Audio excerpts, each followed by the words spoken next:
Oh, it's you two. Did Miss Navia invite you to come pay your respects to her father? Mm-hmm. We ran into Navia on the streets today, so we just followed her here. I see. Then is there something that I can help you with? Well, it's pretty hard to run into you like this since you're usually super busy. So we figured we could try to ask you a few questions, if that's okay. Please feel free. Though outsiders, you helped us solve one of the greatest mysteries in Fontaine, and it would be my pleasure to return the favor. So, at court, the bad guys referred to that special water as water from the primordial sea, but what is it really? Truthfully, that name is already quite accurate. I can only surmise that Vacher and his ilk only learned of its nature and existence after extensive research. There used to be a special sea on the surface of this planet. The nature of its seawater was rather different from that of the sea we know today. Most of Tevat's life forms were first born in that special sea. You could say it nurtured much of the life on this planet. Huh. So it really was where everything began. It makes sense to call it primordial then. But today, the primordial sea no longer exists on the planet's surface. What Vacher discovered must have been some kind of special case, or a remnant from a truly ancient age. Huh. So that's how it is. Oh, you really know everything, Monsieur Neuvillette. But if that's the case, then why would people, at least people from Fontaine, dissolve in that kind of water? Indeed. Why would the primordial sea, which was known to engender and nurture life, suddenly reverse itself and devour life instead? To be frank, that also doesn't match my understanding of this world and its laws. There must still be some unknown secrets around the people of this land. Is there anything else you'd like to ask me about?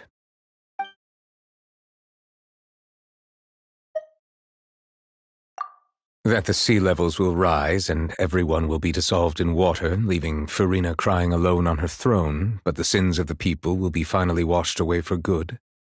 Does that appropriately summarize the version you've heard? That's right! It was Linny that told us back then. And that about covers all the main points. Yes, up to the present, I think we reached a point where we have no choice but to confront this prophecy directly. Rumors have it that this prophecy is rooted in the last words the former Hydro Archon left to the world before she passed away. A prophecy? Of the former Hydro Archon? Wow. This is the first time that we've ever heard of it. 2 parts of the prophecy have already proven correct. The rising sea levels and the ability of the people of Fontaine to be dissolved. We should be more vigilant and stay on the watch for further signs. Speaking of the prophecy, Farina has also always taken it quite seriously. Indeed, she has been collecting information and intelligence from across Tevat for this purpose. If the rumors were true, then perhaps this prophecy is the conundrum left to Farina by her predecessor.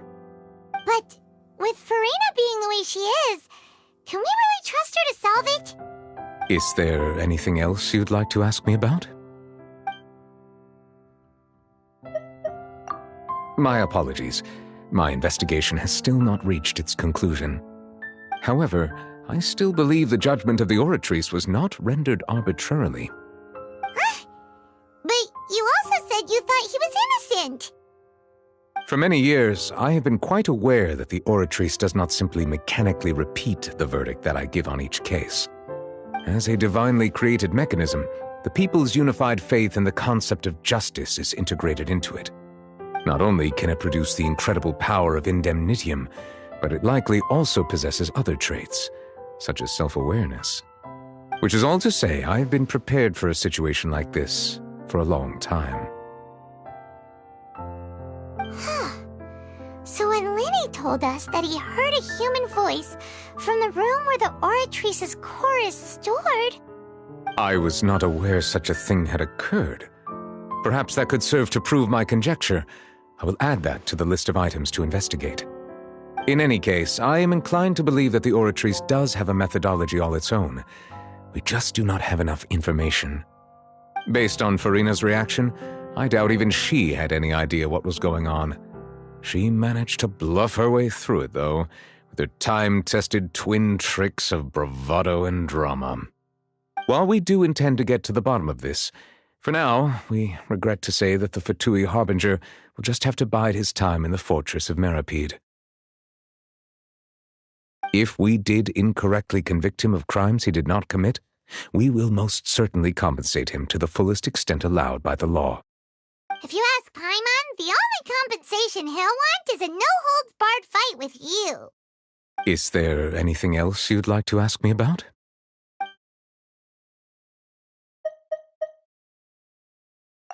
Your sibling, another blonde-haired traveler.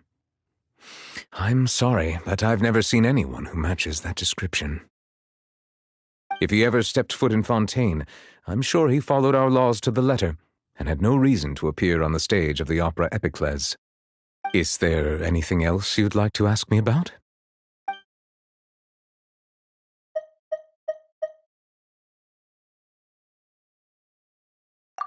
Very well. It was my honor to provide you with what answers I could. I very much enjoyed conversing with you. It will soon be time for me to leave this blissful tranquility behind and return to Palais Memoria. You really are super busy, Monsieur Neuvillette.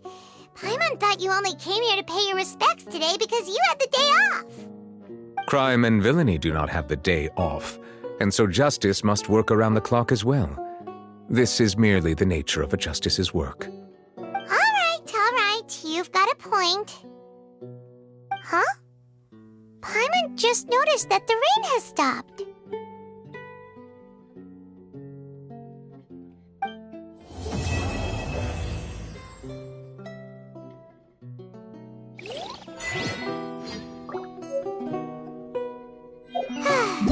You know...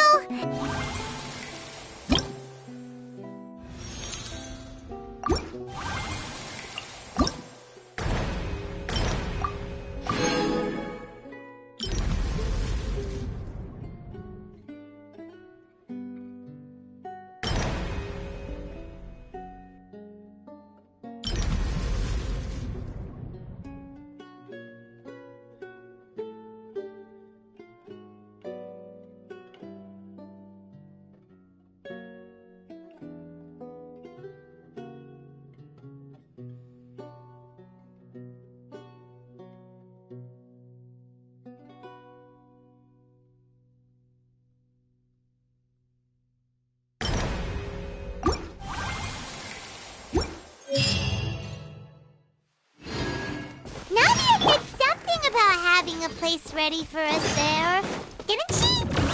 Come on, let's go!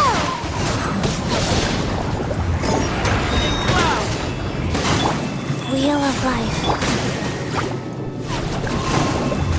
Tip, tip, tip, into the wind. Tip, gather. The wind knows me. I will have order. Into the wind.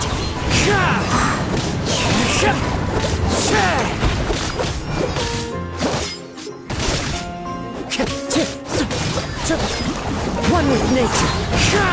Go. Clouds high, the birds call.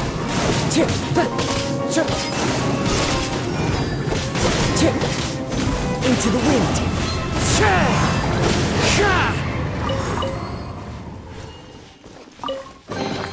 Who says there aren't benefits to a life of wandering?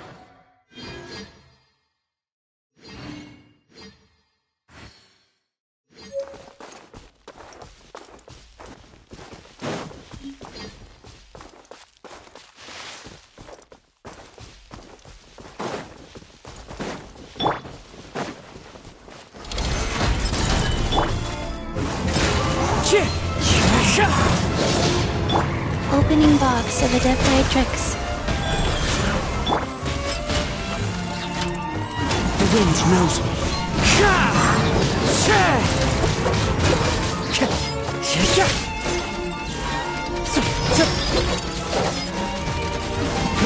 nature. Solidify! This is order! Fallen leaves, adorn my night! Into the wind.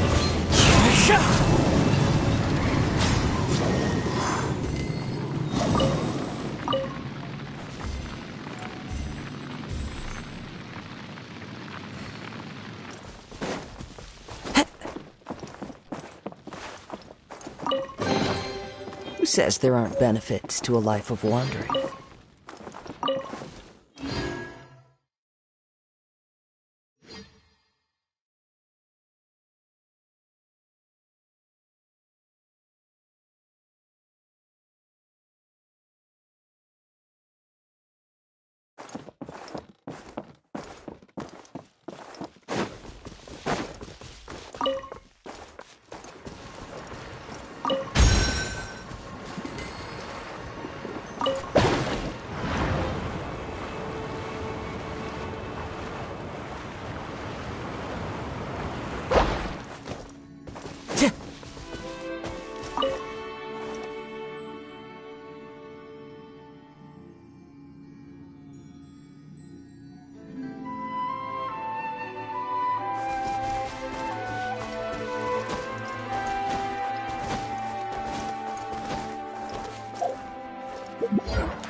This scenery is wonderful.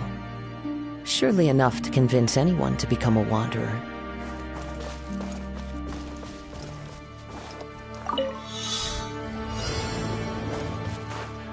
Time to go.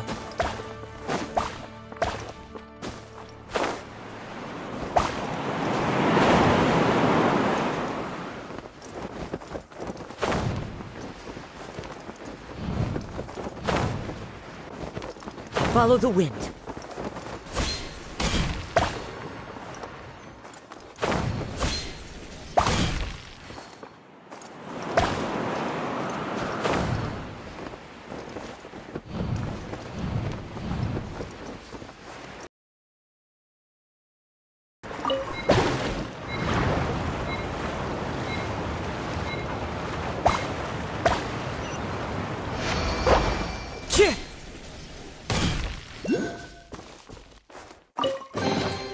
Who says there aren't benefits to a life of wandering?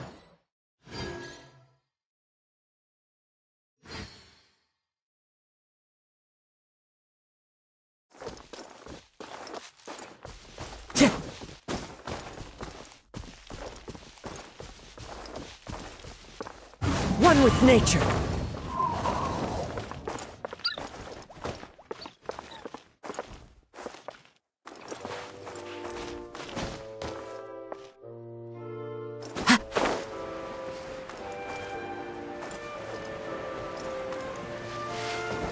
The wind knows me.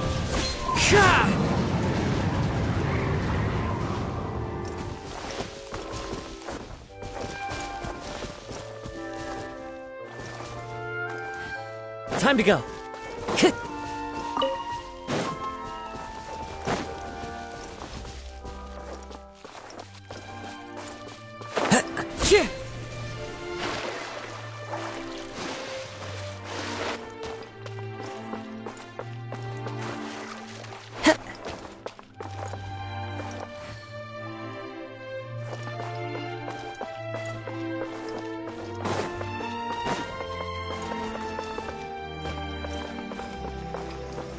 one with nature.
Follow the wind.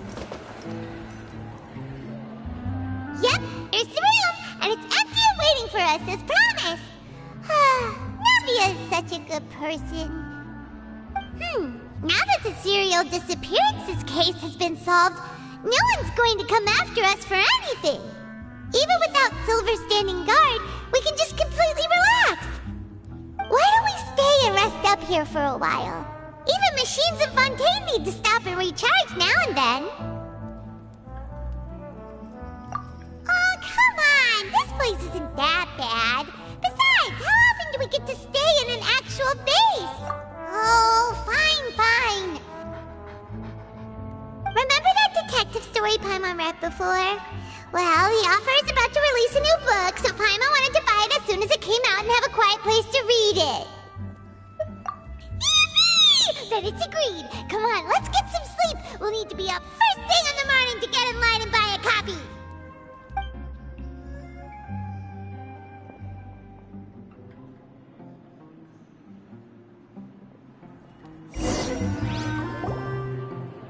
Paimon didn't expect that style at all.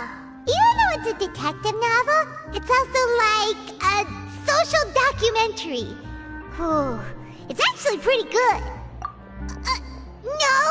Paimon just spends a bit more time sleeping than you, that's all! Excuse me, but do you know if the Traveler and Paimon are lodging here? Huh? Who are you? Paimon doesn't recall seeing you before. Wait, you're not here to give us trouble, are you? A blonde Traveler and a chatty little fairy. Phew, looks like I found the place. Good thing I asked the Spina di Rosula. Seems they sent me the right way. Hey, what do you mean by chatty? Paimon's always careful not to talk too much. Most of the time, anyway. It's an honor to meet you both. I was sent from the Palais Mermonia. Monsieur Nourilette wishes to see you. It seems he has something important to discuss in person. Nourilette? He wants to see us again already? Huh.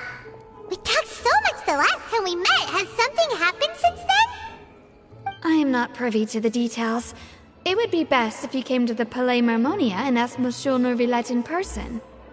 If you say so, but Paimon has a bad feeling about this. Now that I've delivered the message, I'll take my leave. Thanks!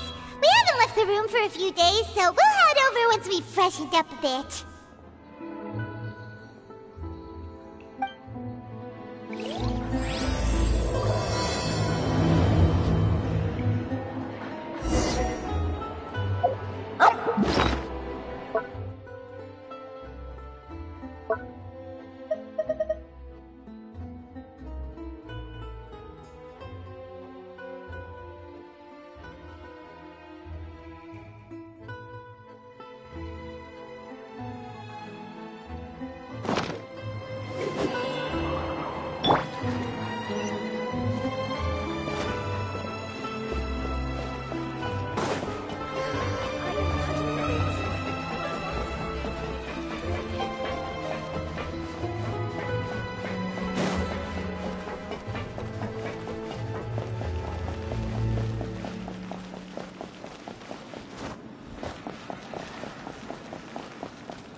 standing there. You daydreaming or thinking something over? Yes, I did send someone to fetch you. But as for what I'd like to discuss next, well, I still have some reservations. Given that we've already made the trip here, you should just tell us. Bet you need us to help you with something, right? I do indeed have something I'd like to ask you to do. However, you should wait until after I tell you the details, then decide for yourselves whether you'd like to help or not. The situation is this. If I'm understanding you correctly, the Snezhnayan Harbinger known as the Knave has essentially requested a diplomatic meeting with you, correct? I heard that she was originally from Fontaine, but for her to suddenly arrive here and abruptly request such a meeting like this, I sincerely advise you to refuse her invitation outright.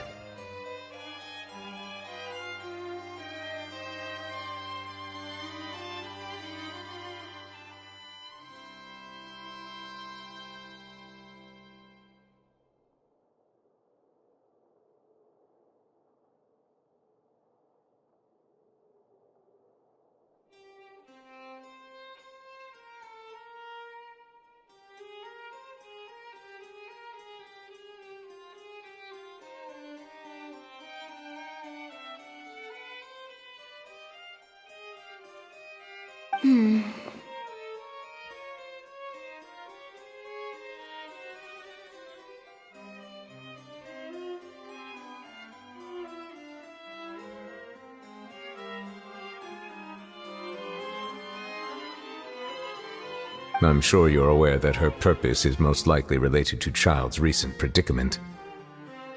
We convicted one of the Snezhnayan Harbingers in a court of law, but we have yet to provide any form of detailed report on the matter. This does indeed provide an opportunity for Snezhnaya to put pressure on us. I believe we should adopt an evasive stance until we can provide a proper explanation and have a preliminary plan on how to deal with the matter. No, we shouldn't. I think we should agree to the meeting. Oh? Well, you see, we are the ones that owe an explanation. If we keep putting off the meeting, it could easily result in the problem escalating, right? It's like a fight between two friends. If they don't agree to see each other and talk in person, isn't it possible that the friendship could end entirely?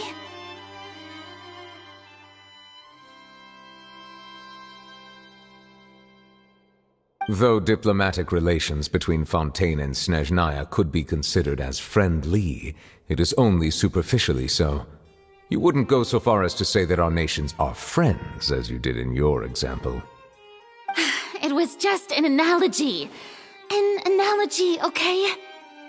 Moreover, even if we were to talk in person, if we don't have sufficient information prepared, it is quite possible the result wouldn't be restored relations, but a complete falling out. I don't think we should overthink those possibilities yet. Even if the logic of the divine is not immediately apparent, its wisdom will only be revealed with time.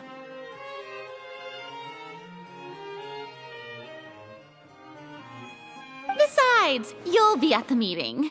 If any problems do pop up, you'll have no problem navigating them.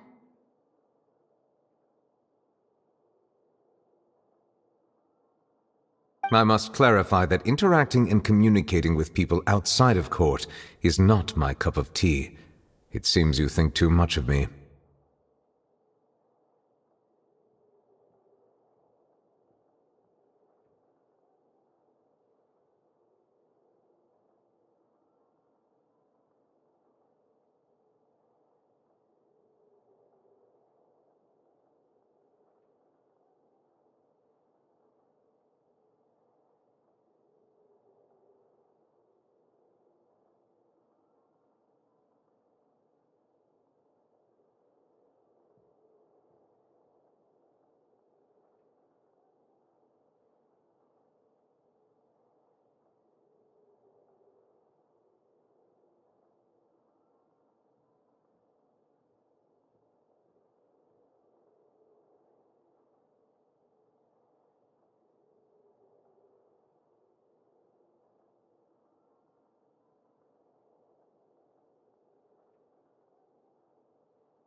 But more importantly, when did I agree to join the meeting with you?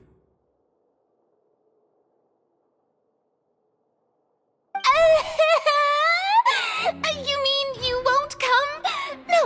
No, that won't do. I can't go to the meeting alone. You have to accompany me. I must take you with me. Lady Farina, could there be something else regarding this matter that is being kept from me? No, not at all. Look, I am the Hydro Archon of Fontaine, Focalor, the god of justice who is loved and adored by many.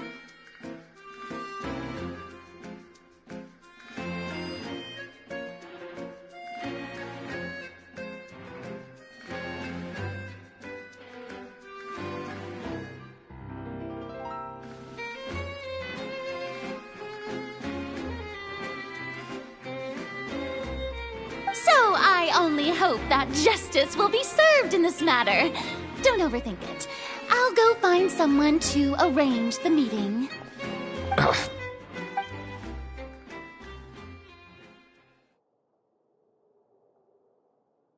Though it could officially be considered a diplomatic conference, I prefer to see our meeting today as an ordinary tea party. I assume you see it the same way, Miss Farina?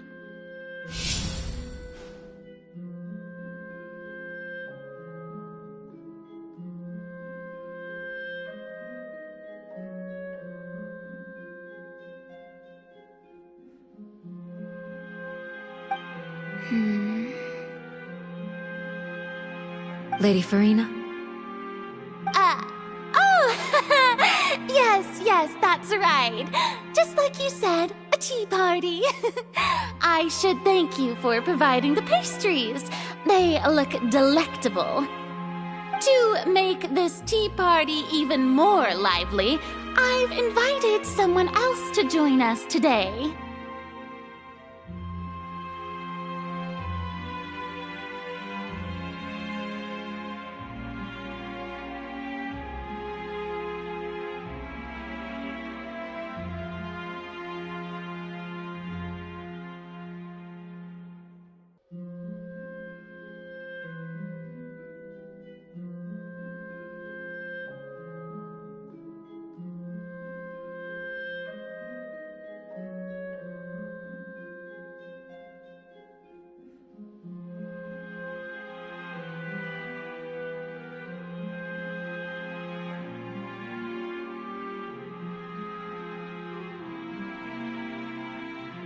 It's a pleasure to meet you, Monsieur Neuvillette.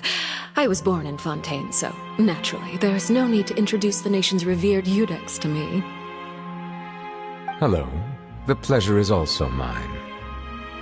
First, I would like to thank the two of you.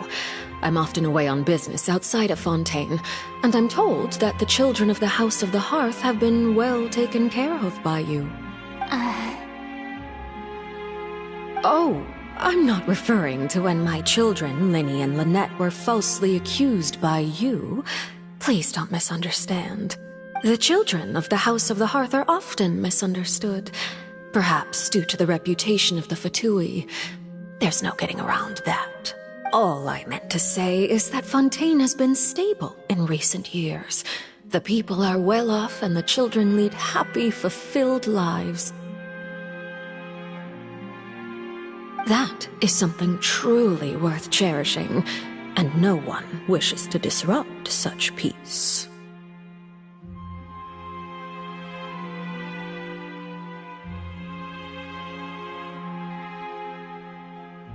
Now then, you have come regarding the matter of child, correct? Well, yes. It appears the ever-busy Eudex Neuvillette doesn't wish to waste time with diplomatic pleasantries, and hopes that we can get straight to the point of our talk. Yes, as you surmised, understanding child's situation is indeed one of the goals of this trip. As we are both diplomats from Snezhnaya, as well as Fatui harbingers, Child and I have always been colleagues. Were anything to happen in Fontaine, each of us would serve as the other's attorney to resolve the issue. So now, in my capacity as his attorney, I request that child be turned over to Snezhnaya. We have a responsibility to cooperate with Fontaine and resolve what has happened to him together. The rules governing attorneys only apply before a trial has concluded. Since a verdict has already been rendered, we see the case as settled. I apologize for being unable to grant your request. An outright refusal. Very well. I respect all the rules of Fontaine's courts, just as I respect you as Chief Justice. Okay, why don't we back up a step? You don't need to transfer Child to us. I only request to enter the Fortress of Meripede to see Child and confirm his condition. It's not like you couldn't even manage to fulfill a simple request like that. Right, Miss Farina? About that. The Fortress of Meripede has always been completely autonomous. Even we have no authority to interfere there, and diplomatic issues do not suffice as an excuse. However, if you absolutely must confirm the situation of the Harbinger, I have a proposal.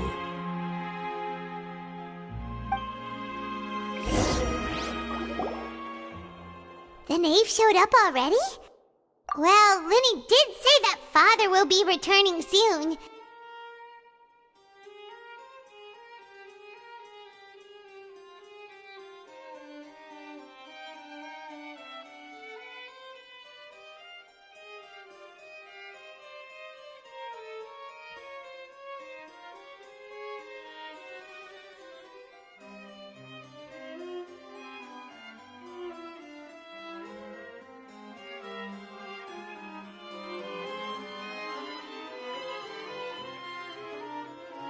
We didn't even know that Lenny was from the House of the Hearth at the time, so we kinda overlooked that information. Yes, thank you for your kind advice. I'm well aware of the situation. I also noticed that Lady Farina acts a little odd and unnatural whenever I bring up matters related to the knave. Could the knave be threatening Lady Farina or something? If that were the case, then why wouldn't Lady Farina inform me? And what means could the knave possibly have to twist the arm of an Archon? So maybe that's not very likely. Even though Farina can act a little weird at times, she's still an Archon. In reality, this problem is even more thorny than it appears. According to reports from the Fortress of Meripede, Child recently disappeared under mysterious circumstances. The details are still unclear. We cannot rule out an escape, but there have also been no reports of him outside of the Fortress of Meripede.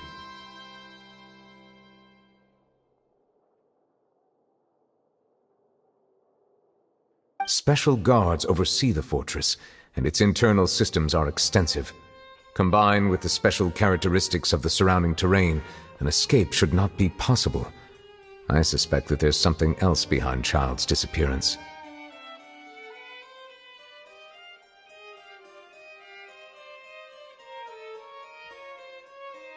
I was only willing to share this information with you because you are friends of Child, and it is my duty to see justice done. So this is what you wanted to see us about before. Yes. I would like you to go to the Fortress of Meripede and investigate Child's disappearance. This was my proposal during our meeting with the knave. Rather than allowing her to intervene, I offered to send someone to find out about Child's situation and report back to her in detail.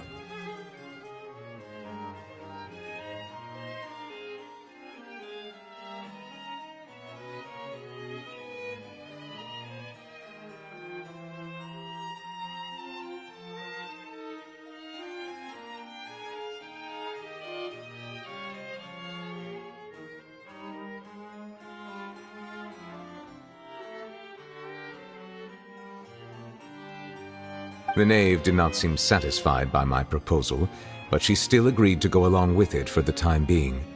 Her words were, "We will talk more once we have that report."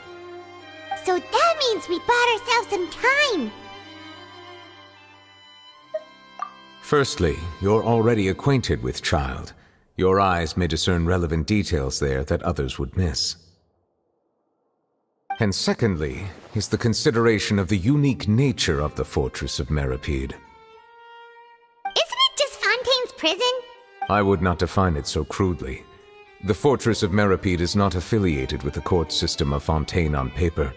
It has always existed as an autonomous entity.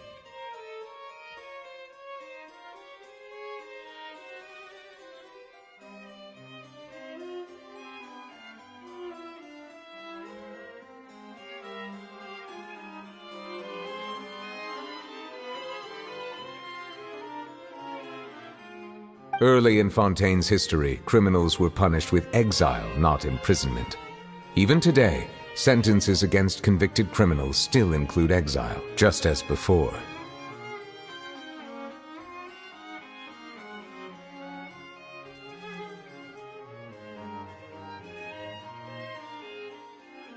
The Fortress of Meripede may seem like a prison, but it should in fact be regarded as a gathering place for exiles.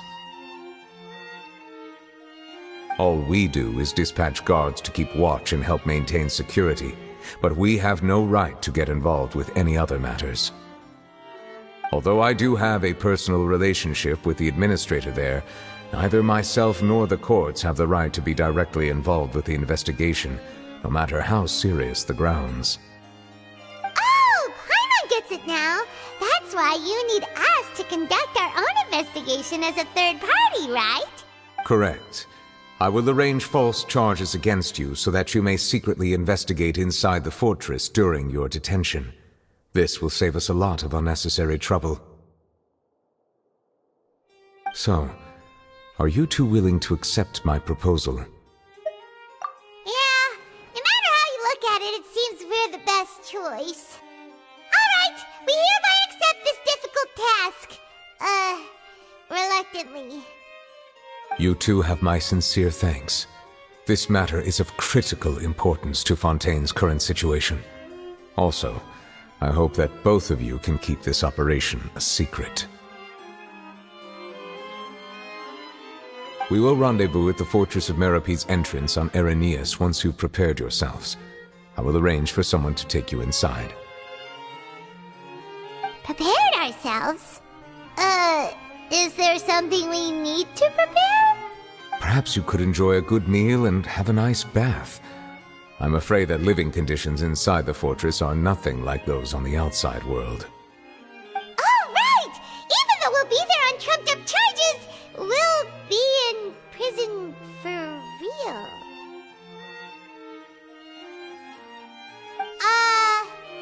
On second thought, is it too late to back out? Please do not worry. Since you are sacrificing both your time and quality of life for the sake of delivering this report, you will be compensated according to the highest standards permitted to legal staff, regardless of the outcome. Now that's more like it! Come on, traveler, let's go eat the best meal we can find! We'll eat so much that we won't need to eat another meal for a whole month! You're a treat! Are you leaving now? In that case, please take this cake as a token of my personal gratitude.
music was pretty good.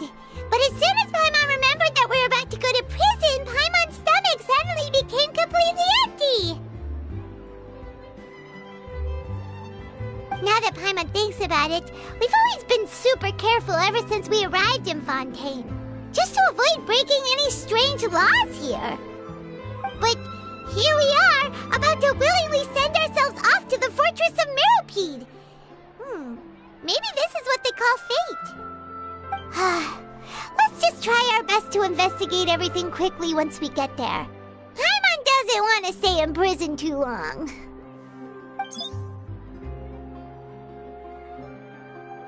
Oh, what is that I hear? Is it the taste of a breaking story? Hey! You can't hear a taste! And what are you doing here, Charlotte?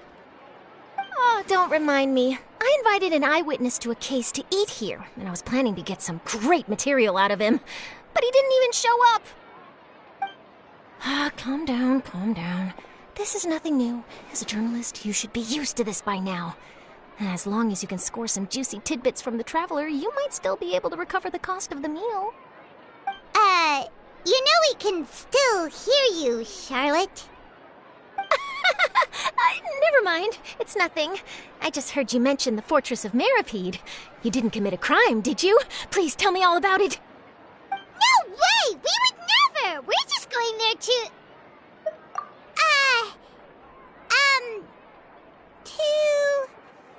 Oh no, Paimon almost forgot that Neuvillette told us to keep it a secret! Huh? You're being arrested for that? Oh, but now that I think about it, I suppose that's not completely unreasonable. That's pretty despicable, almost as offensive as committing theft. You mean Paimon really did something that serious?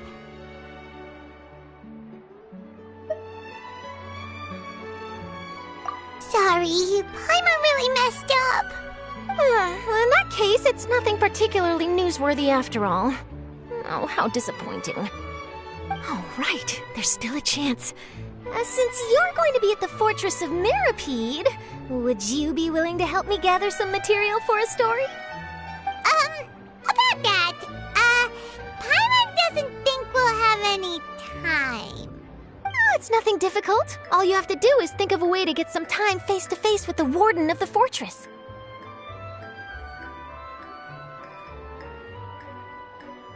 He was awarded the honorary title of Duke in Fontaine.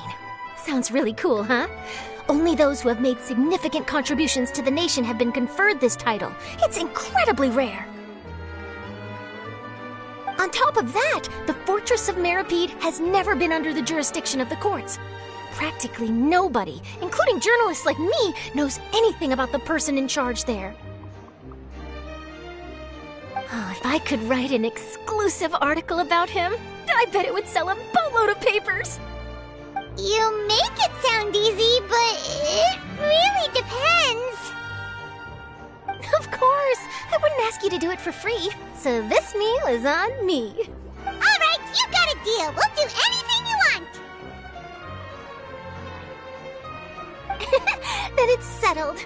The food should be here any second, right? Huh? Wait, just how much did you order?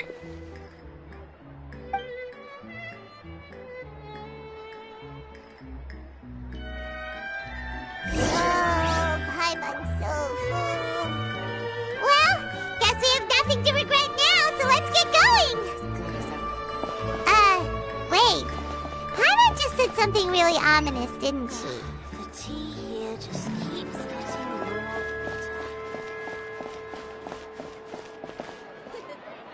Take a guess.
Hydro Armor.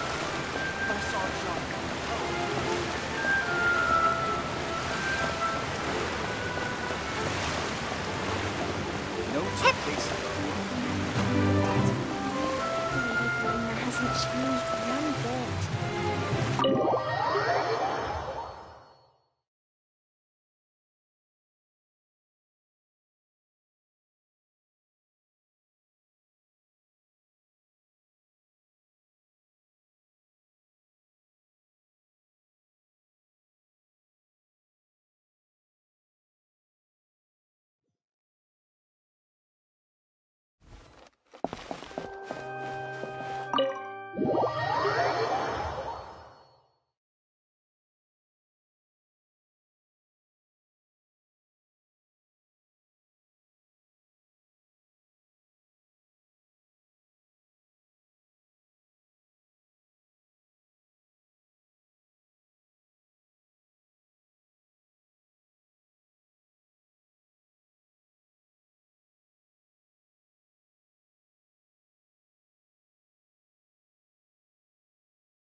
You have come, just as promised.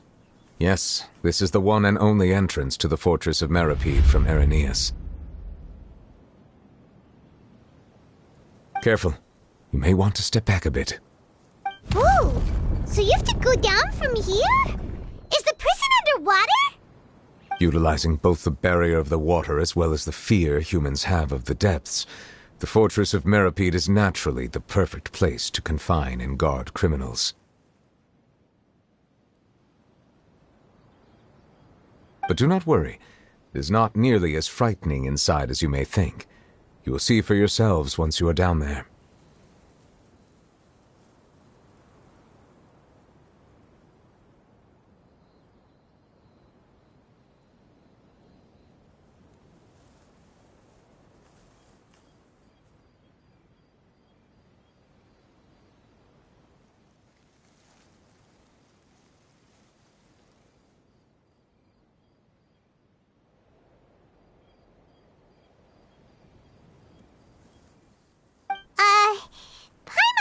guess you're right.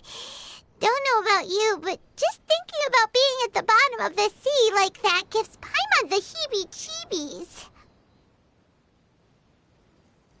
Oh, and there's one more thing. I mentioned that I have had personal dealings with the administrator of the fortress, Wriothesley. He's a very shrewd fellow.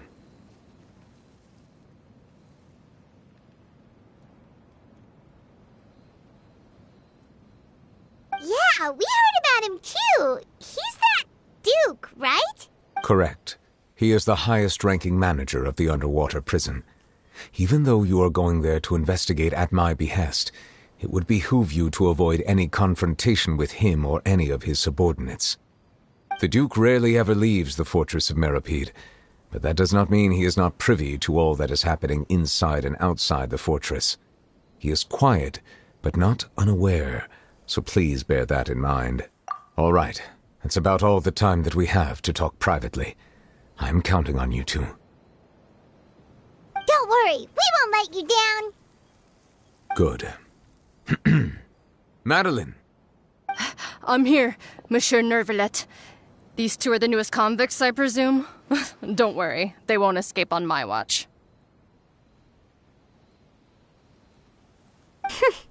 Like we would try. Please follow me, you two. I'll process your paperwork for entering the Fortress of Meripede.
Underwater now? Huh. So this is what it feels like to be a criminal in Fontaine. You two seem to be taking this pretty well. It's rare to see convicts in such a good mood.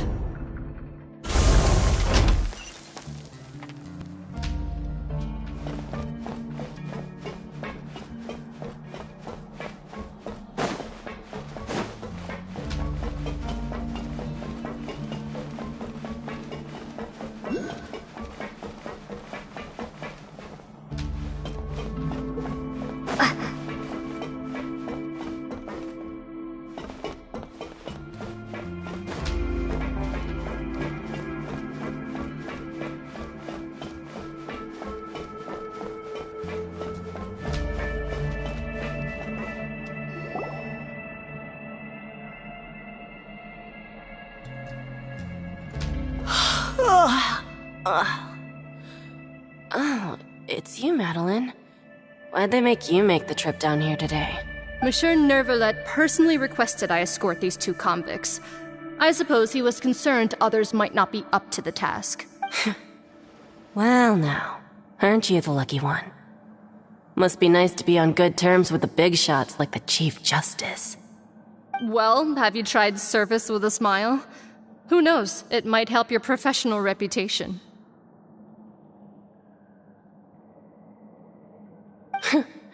Yeah, right. As if. Every criminal comes through here looking miserable. How can I smile with such a toxic work environment? And even if I did smile at them, the convicts would probably just think that I'm some freak getting some kind of twisted enjoyment from their pain. Oh, she's got a point. Well, I've finished transferring you. You two will register here, and Maret will guide you through the remaining procedures. Yep, I'll take it from here. You head on back to that bright and sunny world above.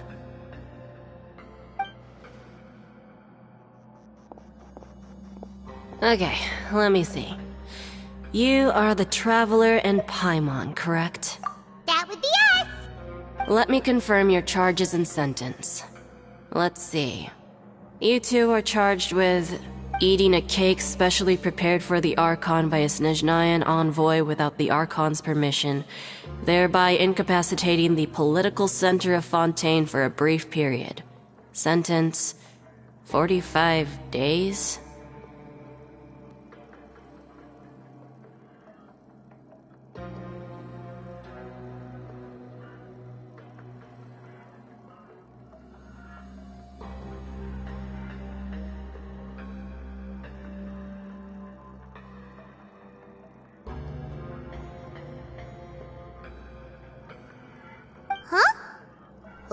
Wait, you mean the cake that Nervalet gave us was...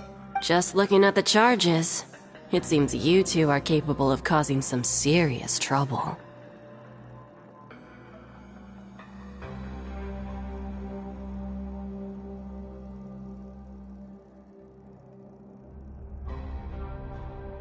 And considering how fond Lady Furina is of sweets, this crime is tantamount to trying to assassinate the Hydro Archon herself. Now I've seen everything. Anyway, we still need to finish processing you before you can enter the Fortress of Meripede. Please stand in front of the board over there. I'll take your mugshots with my camera. Oh, all right. But be sure to catch Paimon's good side.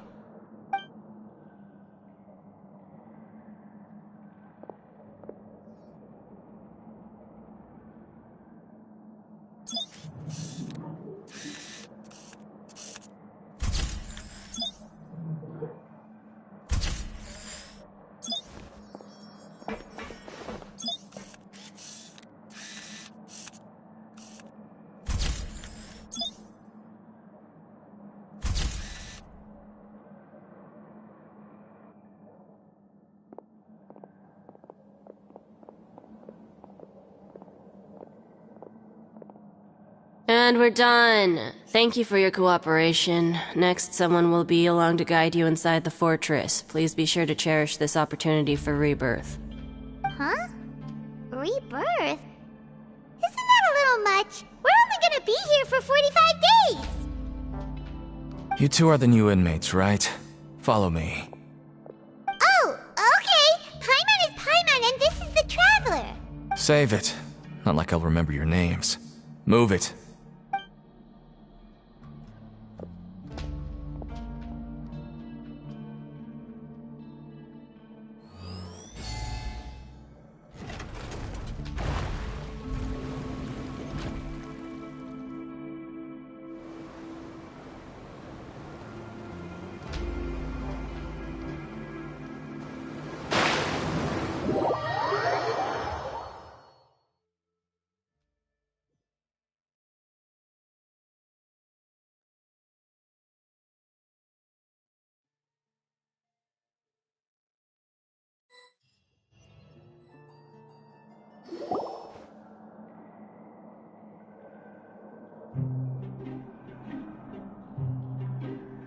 So, are you one of the guards here?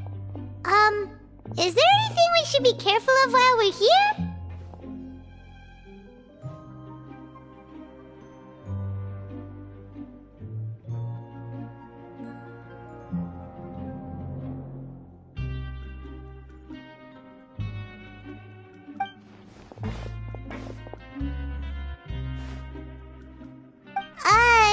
Did Paimon already ask something she wasn't supposed to? Why should I tell you anything? What's in it for me? This is exactly why I can't stand you fish. I wouldn't even be doing this if it weren't for the credit coupons. Credit coupons? Alright, seeing as you're not the annoying kind that's getting dragged in here crying and blubbering, I guess I can tell you a few things. But next time, it'll cost you some coupons. Mora means nothing here. Here, we use credit coupons. Coupons can get you almost anything in the Fortress of Meripede. Desires? Fulfilled. You want power? No problem. Coupons can even change fate itself.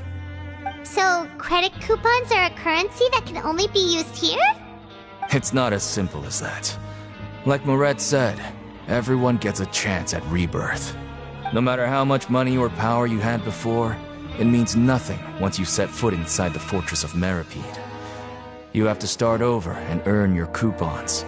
Everyone starts from the same place, and you have a chance at a new, less terrible life. I guess that's the real purpose of the coupons. They symbolize true fairness and true justice. And this is also exactly why so many criminals world, even after they've served their sentence. Oh, so that's what the Fortress of Meripede is like. Huh. Paimon was under the impression that it'd be more like a prison. It certainly ain't all sunshine and roses here, but it's also not the worst place to be. You'd better take a good look at the scenery now. It'll be the last chance you get for a while. After being away from the sunlight for so long, even the terrifying depths of the sea start to feel like home. It just stops feeling oppressive, you know? Oh, I'm actually an inmate like you two. Welcoming newcomers is a job I've picked up to earn some extra coupons.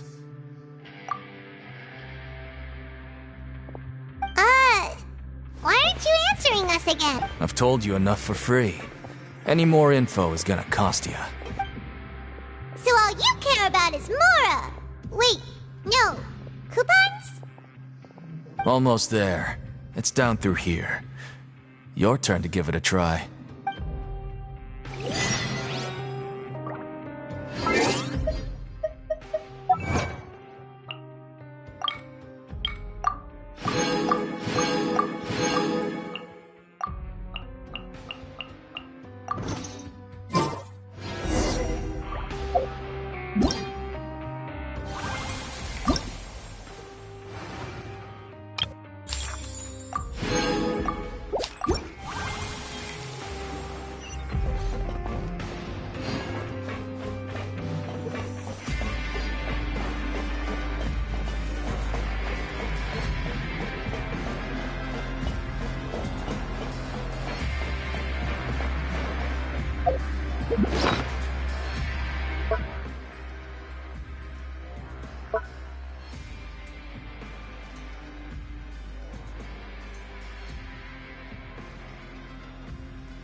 So, we're going even deeper now?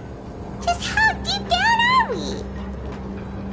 It's like a metaphor for your previous life, isn't it? Our lives weren't that bad.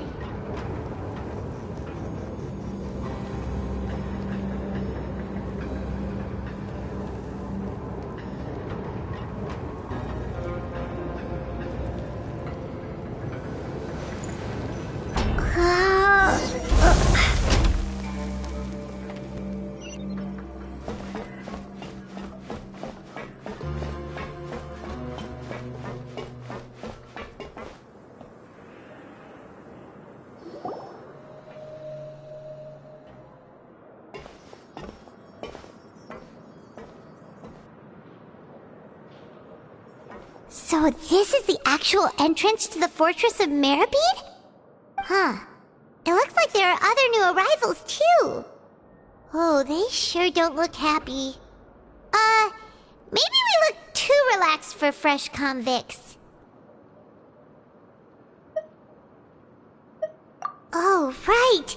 We're on someone else's territory now.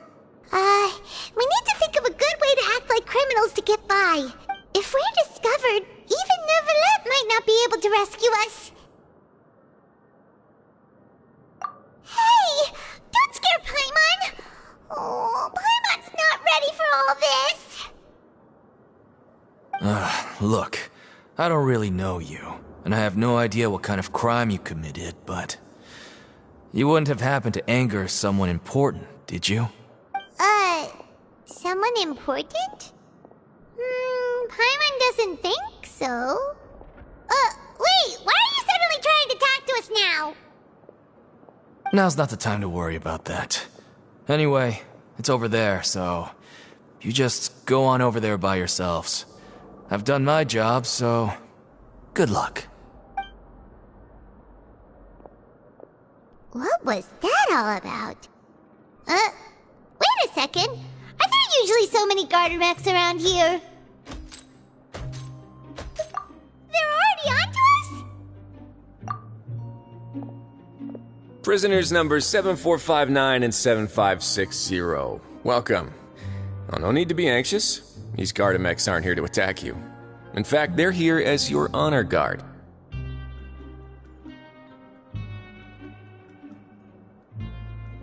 When I heard that you were friends of Monsieur Neuvillette, I had the guard mechs come and wait in formation. Wait, you know about our connection with Neuvillette? The seafloor isn't as cut off from the world as you might imagine. However, I'm afraid that I know nothing more than that you are friends of the Udex.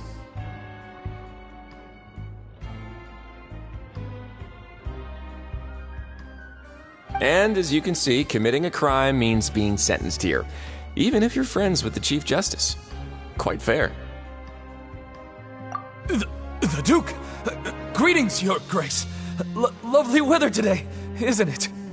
Oh, greetings, my good fellow. Well, I'm willing to imagine that the weather is as good outside the sea as you say it is.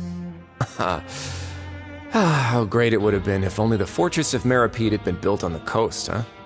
It would have been so convenient to enjoy a nice chat in the sunshine. My profuse apologies. I just got so nervous when I saw you, So this is the Duke. He sure looks a lot younger than Paimon imagined. The Traveler and Paimon, correct? Mr. Deacon here was responsible for your welcome. I trust you were satisfied with his guidance?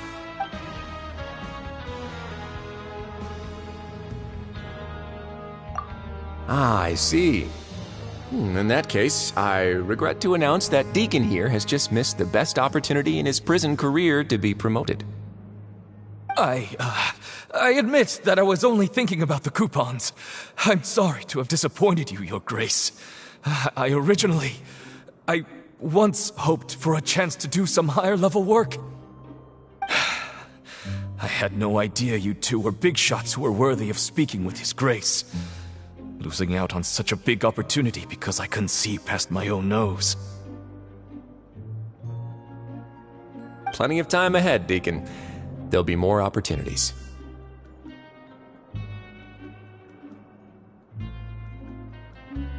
Well, I believe that concludes the introductions. We've already taken enough time here. Deacon, if you would. Yes, Your Grace. I'll take my leave now. Please, follow me. To make you feel more welcome, I'll show you around the various facilities of the Fortress of Meripede. I hope it'll help you adjust to life here.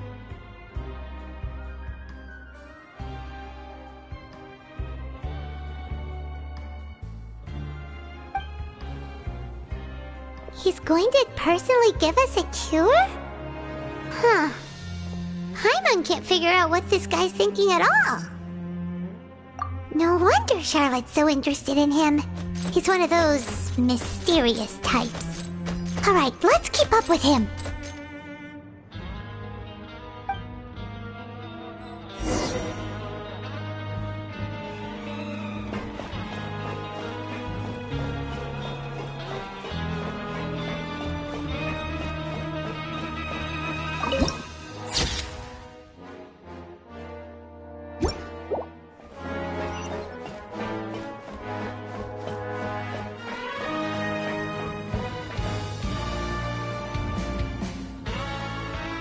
there's no need to be so reserved.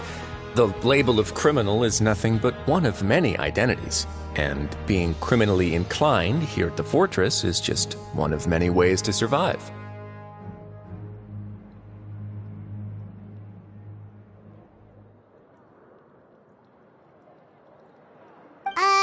Is it really okay for the warden to think like that?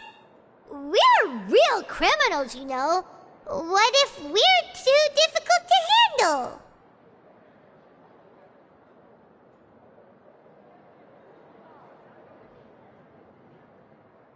Well, then maybe you'll be able to carve out a name and a place for yourselves in this underwater world, But before you go in swinging, please remember that in the Fortress of Meripede, it's better to not cause trouble for yourself or for the guards.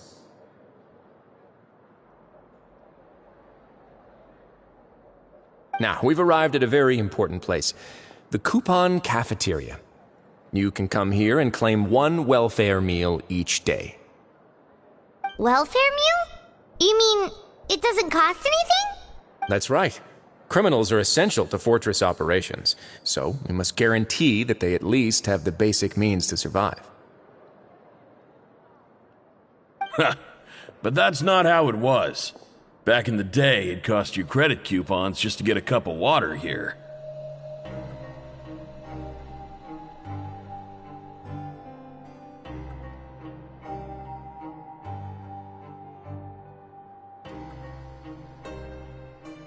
For fish like you who just arrived with nothing, you'd have to go to work hungry until you earned enough coupons to eat.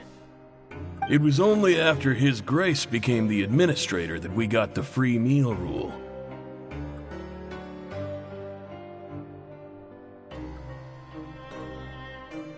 Now everyone gets a square meal every day, even no-good slackers who've never picked up a wrench in their whole lives. Nobody starves to death here.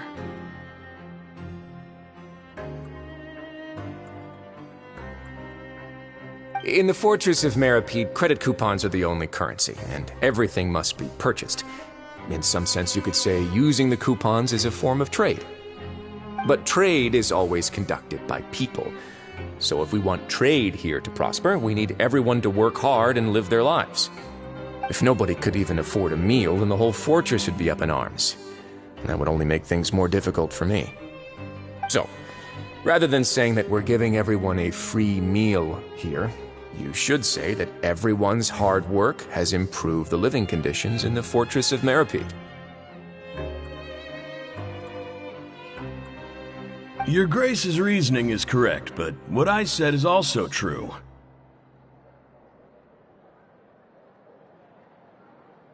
Whatever the case, hard work is rewarded here. You'd be hard-pressed to find anywhere else as fair and reasonable. Right! Paimon sees your point. By that logic, this place doesn't seem so bad after all. Oh, wait, no. We shouldn't drop our guard so quickly. But it seems the inmates really respect the Duke because of his attitude, right? We should still try to verify the truth with our own eyes. Let's continue this way.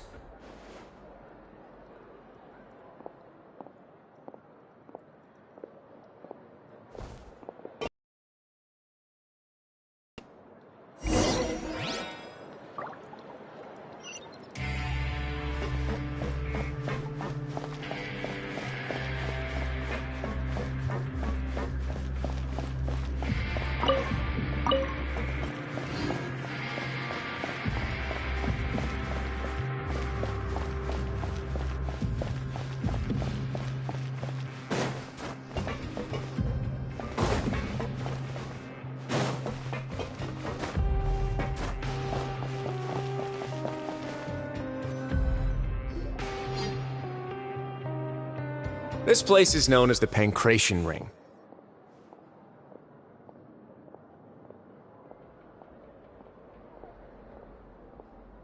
Sometimes we have criminals who have more energy than they know what to do with.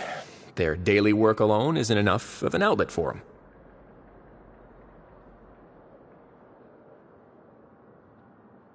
So, Instead of leaving them to their own devices, we've provided them with this dedicated venue. This way, nobody will get involved unless they want to be.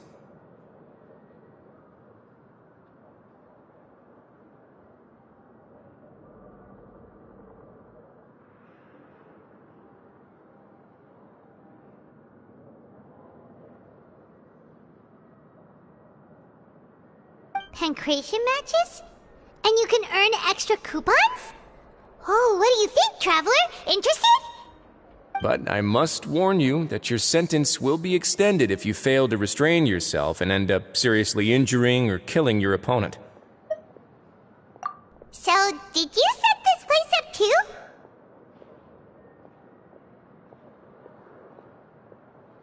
No, actually. I just granted approval for the organizer to use this area to build the ring, and I collect a portion of the proceeds in return. Of course, the fees are also quite useful. Oh.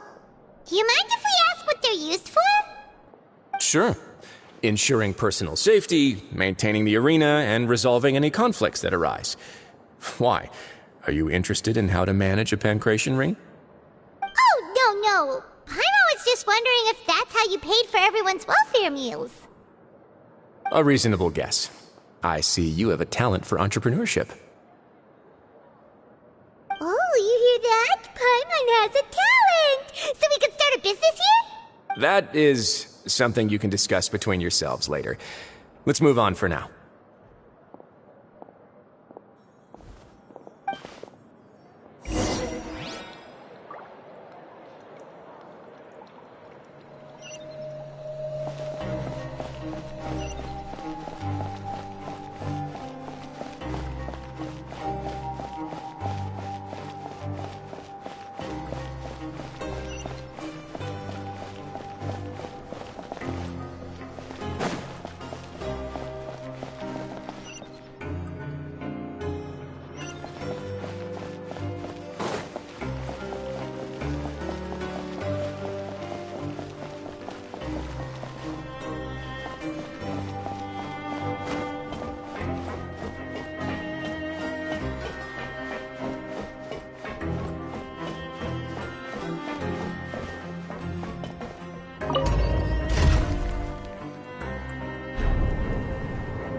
Your Grace. Good morning. I mean, good afternoon. No, wait, what time is it again? What time indeed? Time waits for no one, so it's best to keep an eye on it. My apologies, Your Grace. Jeez, that guy's so nervous he almost forgot to breathe. Sorry, forgive my manners. These are the dormitories, which is where inmates sleep. The guards will inform you where your bunk is later. In the Fortress of Maripede, criminals usually spend most of their time in either the production zone or the sleeping areas. The production zone? What does it produce? Is that where we'll be working? Not necessarily. Though working in the production zone is the most reliable way to earn credit coupons, if you have other skills, you can skip your shifts to earn them in other ways.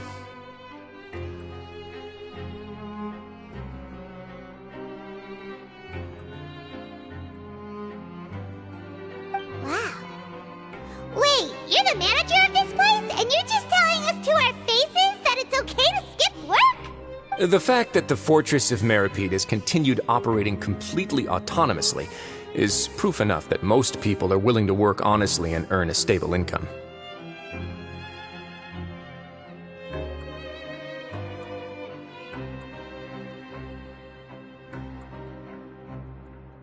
As for what we produce, many of the clockwork machines seen all over Fontaine originate from our workshop. Therefore, the Fortress of Meripede is not only a place where criminals serve their sentences, but also a giant machine factory. There's no need for me to get into specifics about the production process now. You'll experience it all firsthand when you report for work tomorrow. Let's move on. The tour continues over this way.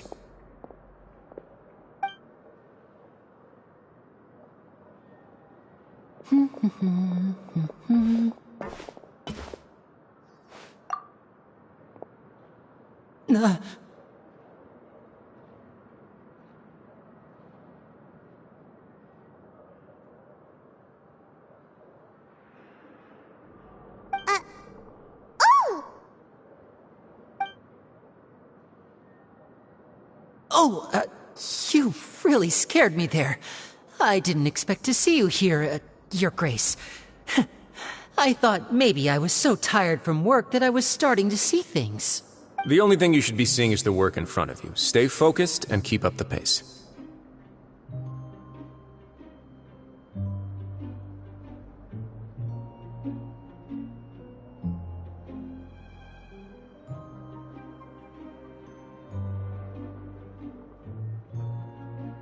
Oh? Is something the matter?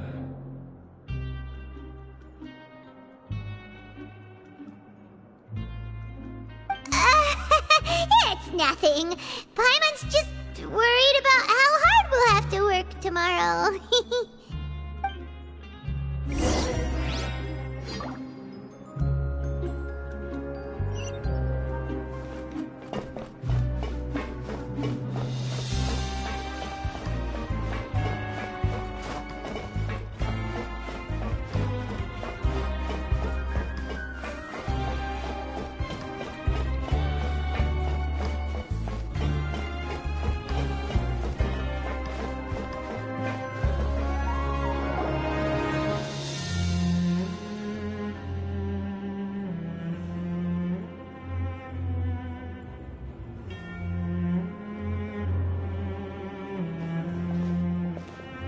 Your Grace?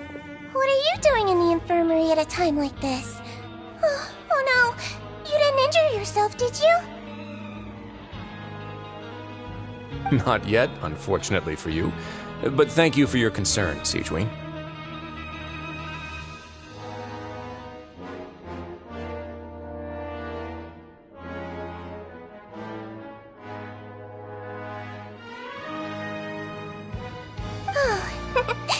Then you must be here for those two. Allow me to introduce you.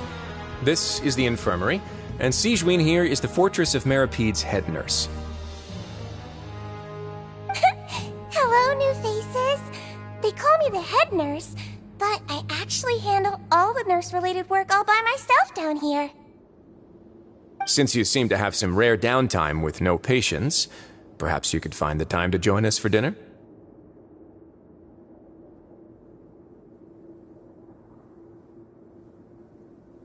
Oh, then these two must be some important convicts. Sure, I'll join the welcome party.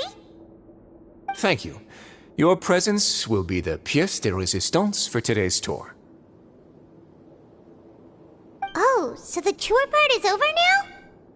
I believe I've already covered the primary aspects of life here in the fortress. As for your work, there'll be someone else to guide you through the details.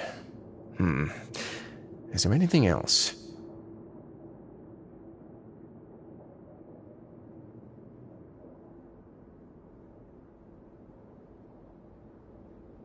I seldom conduct tours, so why don't you just ask if you have any questions?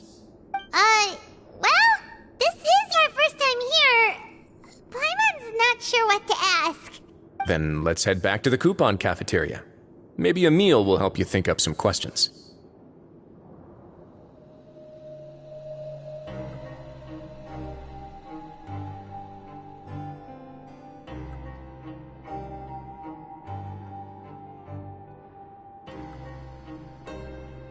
you should at least try to be excited. Our free meals are actually pretty good here.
What do you think of the food?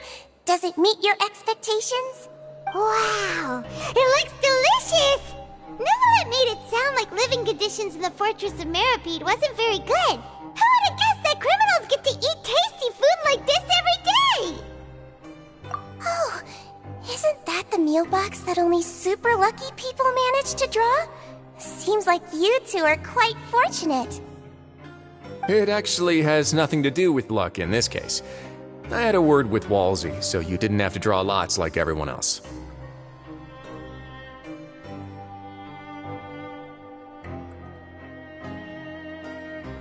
Oh, you mean the meals are random? Yes, what you get to eat depends completely on your luck. You could say that it's a distasteful little game that Chef Walsey likes to play here in the cafeteria. Paimon knew it! If criminals got to eat tasty food like this every meal, the crime rate in Fontaine would skyrocket for sure! Excuse me, did I hear you mention Nervulette just now? I've been wondering how he's doing. Is he busy with work? Has he been taking care of his health? He seems healthy no matter how you look at him, but he works so hard all the time, so it must be really tiring. Sounds like he hasn't changed a bit. Looks like you can stop worrying so much, Sigewinne. Oh, that's good. But I still feel like it's been too long since I've heard any news about him. No news is good news. Maybe next time I've got something to discuss with him, I can invite you to accompany us. But isn't the Fortress of Meripede independent from Fontaine's court system? What do you two have to discuss?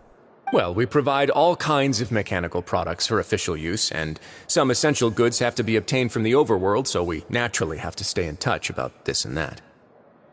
Monsieur Nervulette's character is unimpeachable. No matter the question, you can discuss it openly and freely with him. Talking with him feels quite effortless. In light of that, I am quite willing to go out of my way to show respect and accommodate him.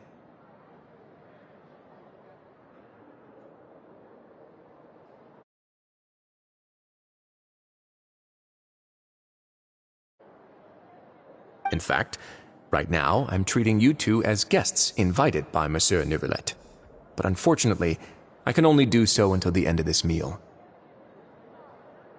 After this, you two will just be inmates here.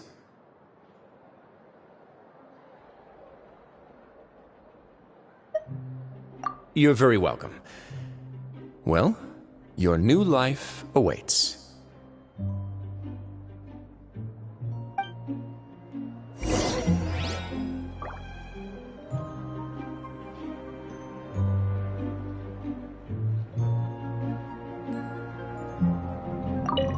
Are you finished eating?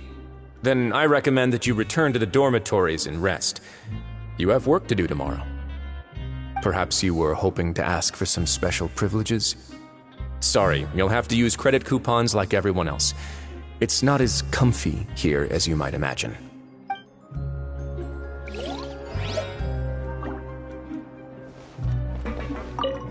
Now that I've gotten a good look at you two, I think you're very cute. After all, heavy is the head that wears the cutesy crown.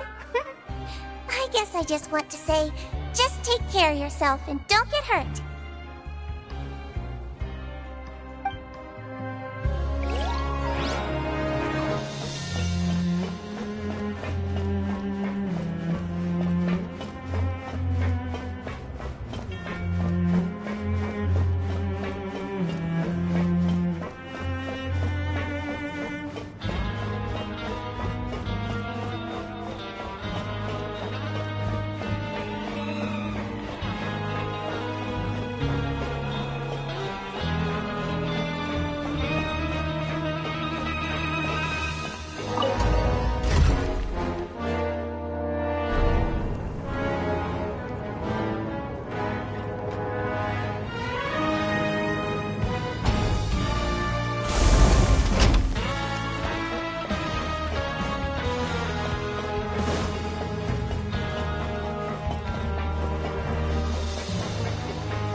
The Traveler and Paimon, right? Listen up. As new inmates, the only thing you need to worry about is what to do and when to do it. Don't make any extra trouble for yourself. Your bunks are right over there. Follow me.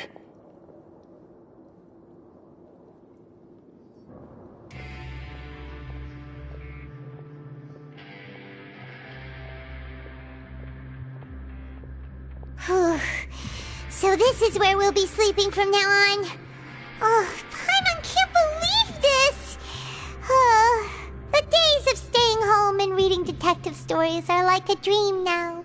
By the way, Traveler, we saw a lot of things worth investigating just now. Even though the Duke didn't say it too directly, judging from what he said at the end, it seems that he was only welcoming because we know Neuvillette. We are criminals, and Paimon did eat that cake, but we're actually here to help Neuvillette.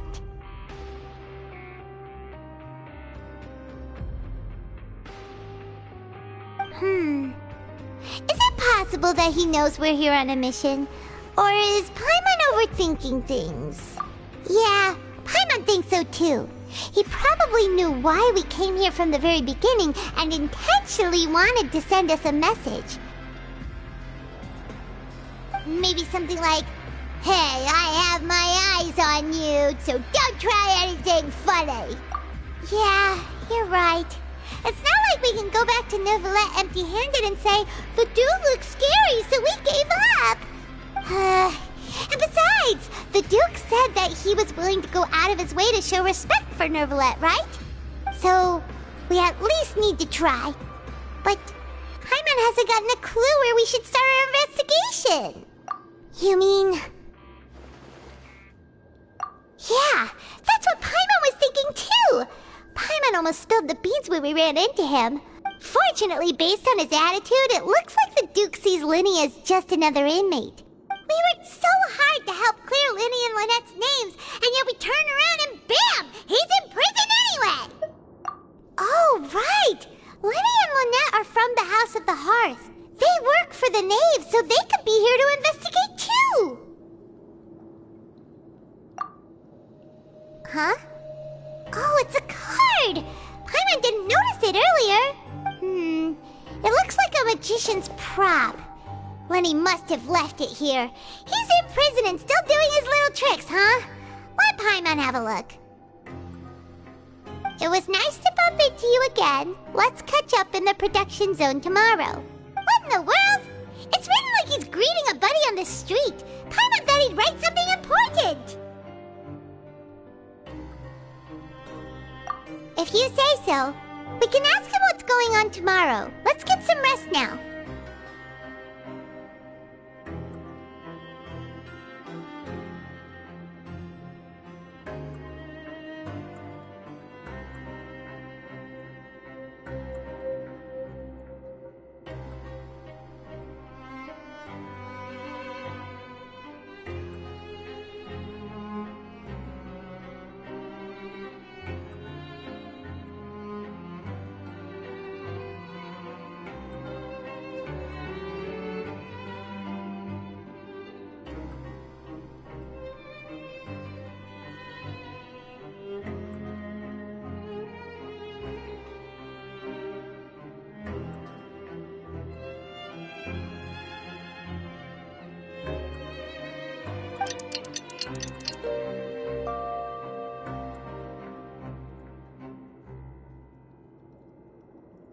Hey, you're finally awake!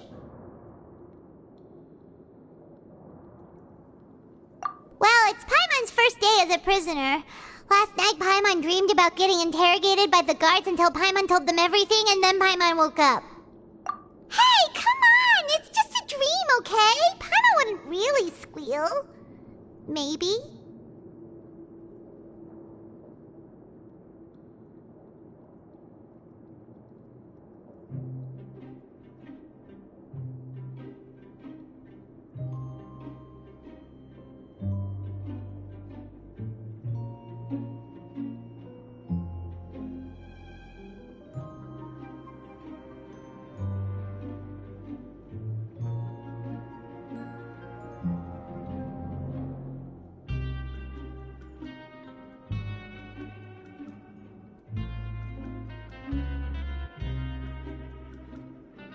Hey, lazy bones! What are you still doing here?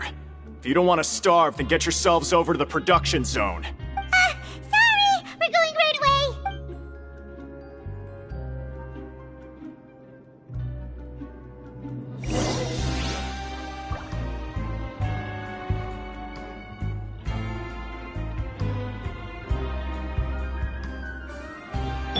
Wheel of Life.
you must be the catch of the day.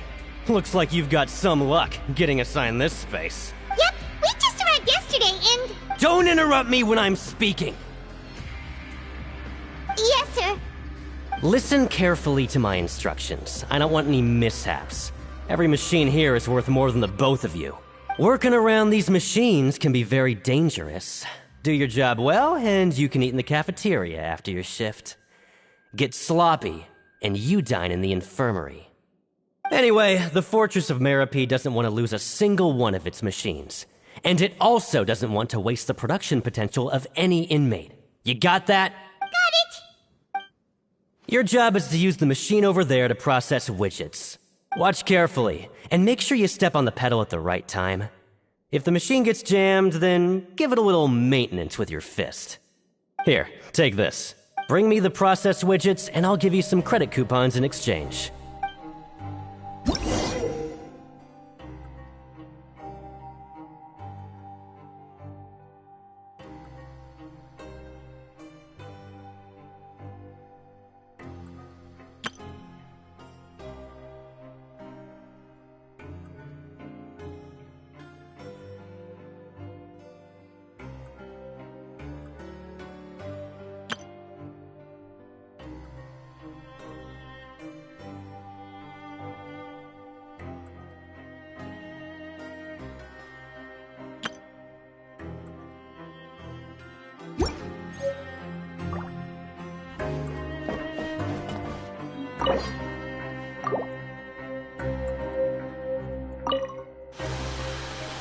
Once the widget is hot enough to blow, jump to step on the pedal and hit the widget. So if the machine gets jammed, you just need to attack it to fix the problem.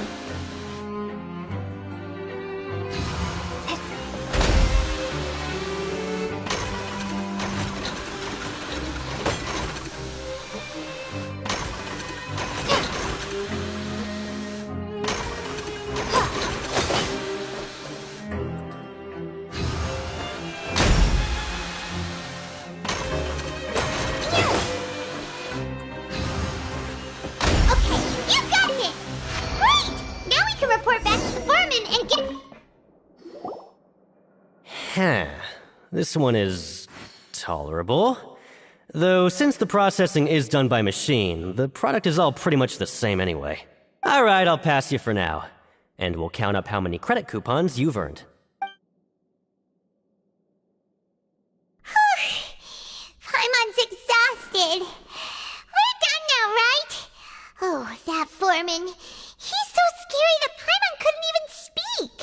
Ugh. Even though Paimon's starving and wants to head straight to the coupon cafeteria, we still need to meet Lenny first, right? He probably just finished up his work, too. He should be around here somewhere.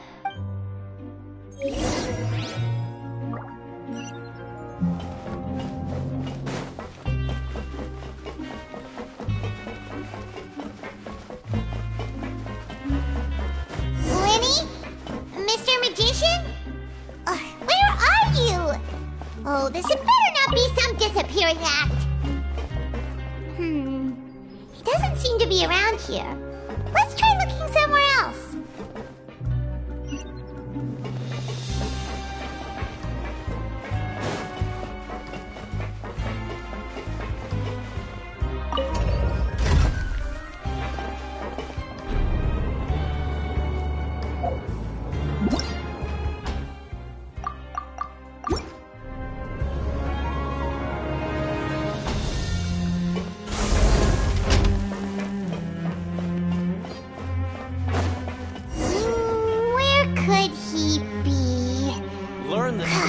Did he decide to slack off and sleep the day away?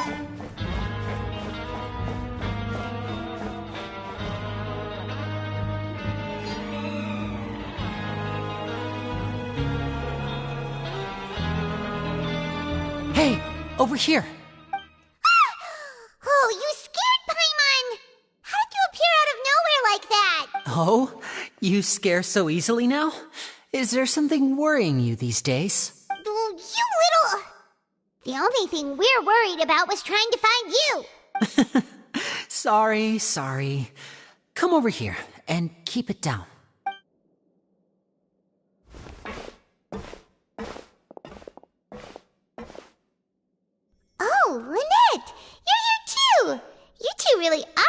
inseparable. That's right.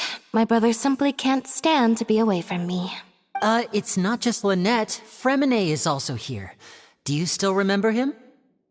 Oh, you mean that diver from the House of the Hearth, right? Pyro remembers seeing him in the Court of Fontaine before. Now hurry up and tell us, how did you end up as criminals this time? We fought so hard at court to prove you were innocent, but now it looks like our incredible court battle was for nothing!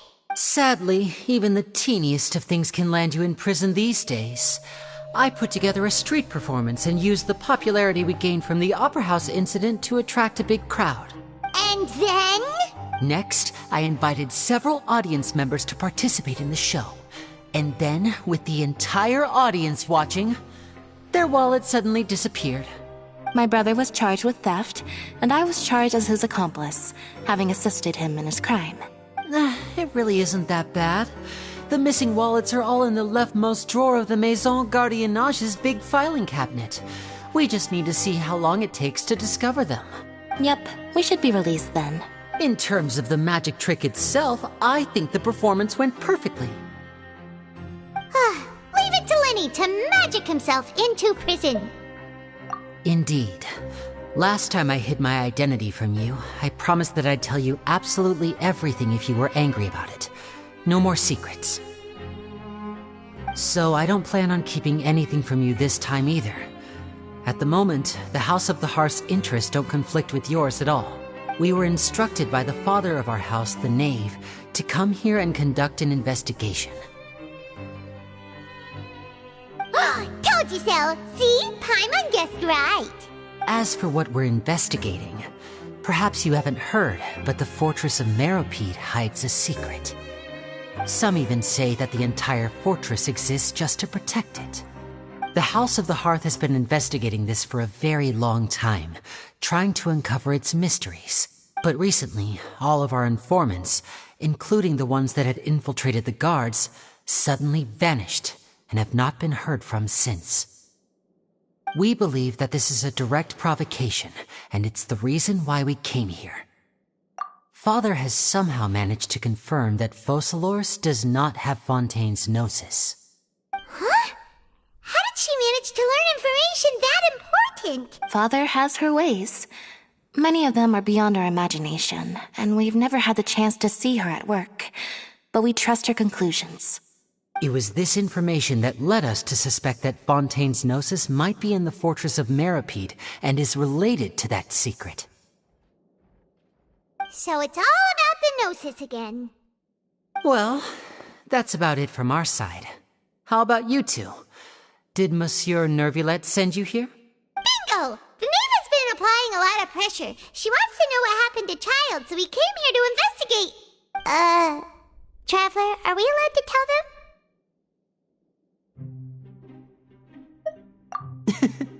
You don't need to worry too much about that. She's just asking for a report on Master Child's predicament as a means of pressuring you. Father used this situation as a pretext to negotiate with two high-ranking officials in the court of Fontaine. She actually just wants to be able to make concessions on this matter for gains elsewhere, almost like a bargaining chip. Sometimes you need an excuse to do things you otherwise couldn't. And a harbinger is more valuable than you might imagine. Of course, it's not a complete farce.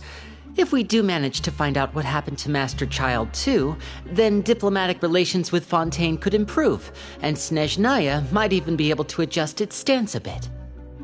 Is it just Paimon, or does it feel like we're the only ones who actually care about Child's situation? The relationship between the Harbingers must be as bad as ever. I wouldn't go that far. Father just has different standards than we do when it comes to what can be sacrificed for an advantage. By the way, I have a suggestion. Why don't we team up? Even though we have different objectives, we're both here to investigate the fortress of Meropide. It would be more efficient for us to work together. As you know, the House of the Hearth has many reasons to seek the Gnosis, but our highest priority remains resolving the prophesized crisis. You can trust us on that. See, I told you. Is that so? Sure enough, it won't be easy to convince them to cooperate with us. Well, Lenny seems to be thinking pretty hard about something. Of course he is. Lenny has been looking forward to a chance to reach an understanding with you ever since last we met. Or, I should say, we were really looking forward to teaming up with you this time. Lynette, just tell them everything, why don't you? It's okay to open up a little.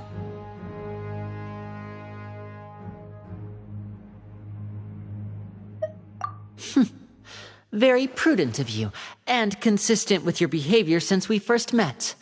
That's reasonable enough, and I agreed to cooperate on these terms as well. I was prepared for the worst, but you were actually more agreeable than I anticipated. All right then, there's no time to lose. I have some information to share, so listen carefully. Since Lynette and I arrived here, our investigation uncovered the fact that the Fortress of Meripede has a forbidden zone.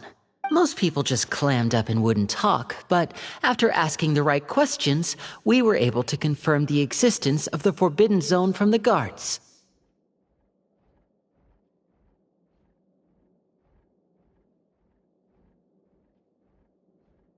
You should be aware of that while you're investigating. A forbidden zone? Oh, could that be where the child disappeared to? You're right, we'll definitely keep that in mind. Good. That's the most suspicious thing about the fortress that we know of so far. We have a few other unanswered questions, and we'll be investigating those as quickly as we can. Anyway, I hope you find our information useful at least. Oh, look at the time. You two must be hungry. You should go to the coupon cafeteria and get something to eat. I'll use my cards to get in touch with you again in the future. Oh, that's just what Paimon wanted to hear! Paimon's starving after all that work today. We can talk more about the investigation later. Let's go get some grub!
Work just never seems to end.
wasn't kidding. Today's meal is nowhere near as good as last time. Oh, who knows how long it'll be until we're lucky enough to get that super tasty meal again. Forget about it then. We'll just deal with the regular food for the time being. Let's just get out of here as soon as possible. But life here doesn't seem all that bad. Other than the foreman being kinda mean and the work being pretty tiring. You think so, mate? If I had a coupon for every fish who said that. Seems you fishies still haven't learned your lessons from your life up on the surface. If you take things at face value, then by the time you reach a dead end, you won't even know how you ended up on that road in the first place. I like your attitude. I can, let you in on a little something. Everyone's been telling you to just follow the rules and not cause any trouble for yourself. Am I right? But what they don't tell you is that the rules aren't exactly what they pretend to be. The rules for being a prisoner. The truth is, this place has a lot of hidden rules. Huh? Hidden rules? What do you mean? Not everyone knows about those rules, but whether you know them or not, once you break one, you might encounter something even worse than death. Really? Oh, now you're really scaring poor Paimon. Don't joke around like that! Of course. And I'd say that just disappearing would be one of the better outcomes. Oh, you mean that if there really are hidden rules, then Child's disappearance might have something to do with that? In that case...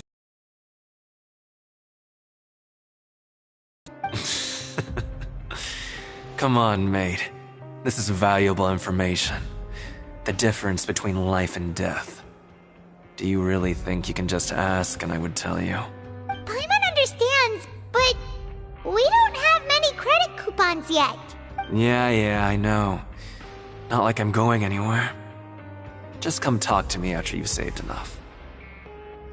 Moreover, you're new fish, freshly caught, and completely out of your element. What'd be the point in even telling you anything before you've gotten a handle on your new lives? Come and find me once you've been here longer. I'm usually around the rag and bone shop. Just call me VDoc. Bye-bye now. He left. Just like that. Huh. Do you think he's just trying to scare us into buying fake information from him? Yeah. It might be a good place to start in our investigation. Hidden rules, huh? But, like he said, we don't have any coupons and we're still not familiar with this place. Oh, there's nothing we can do about it now. Ah, we were so busy talking we almost forgot to eat. Even if it's not the best, it's probably better while it's warm. Come on, dig in before it gets cold.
guards that our shift is set for every morning, and we're free to do whatever we want all afternoon. But it seems like most of the other inmates choose to continue working through the afternoon to earn more credit coupons. Oh, and they also said that you can use coupons to skip work in the morning and free up your time. They weren't kidding. Credit coupons really can be used to do anything here.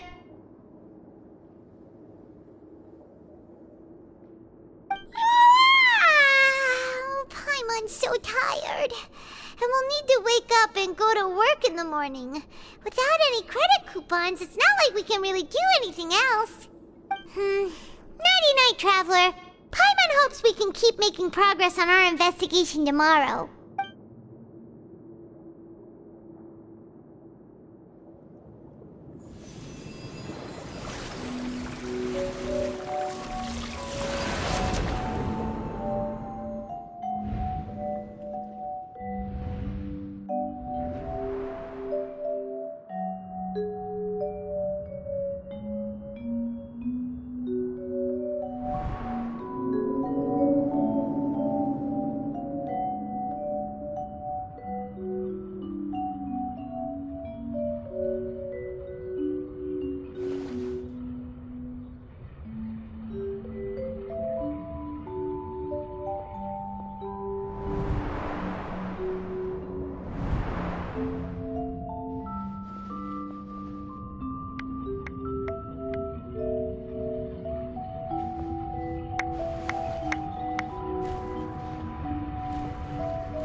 Something on your mind. Did you dream about something last night? Is that even possible? Unless it wasn't an ordinary dream? Oh, Child's vision! So you had it with you this whole time? Maybe the vision connected Child's consciousness to yours. And our investigation has its first major breakthrough! Good thing you brought the vision with you here. So what did you see in the dream? Do you know where Child went? Huh. Okay. Well, hopefully it'll be a bit more helpful in the future. What's more important now is that it's the start of another new day as prisoners. Let's do our best to earn more credit coupons. What's the plan for today? Let's go! It's time to start working. If that guard Fielding catches us skulking about, he's sure to give us an earful.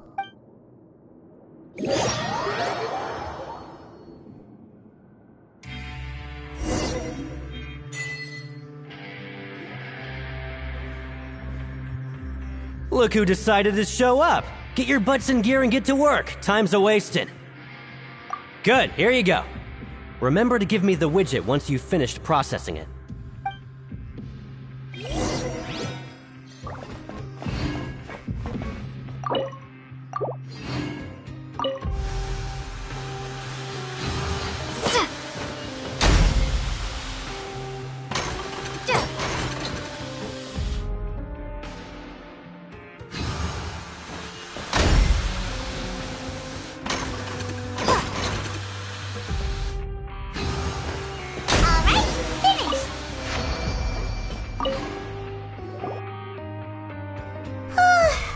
I'm on speed. But after so many shifts, it seems we're really getting the hang of it now. Hey there, fellow shift mates. I saw you finished your work, so I thought I'd come over and say hi. Oh, hey there! We've seen you before. Your assigned workspace is really close, isn't it? That's right. The name's Rowan. This past few days, I couldn't help but notice the new faces working nearby. I guess we were destined to meet.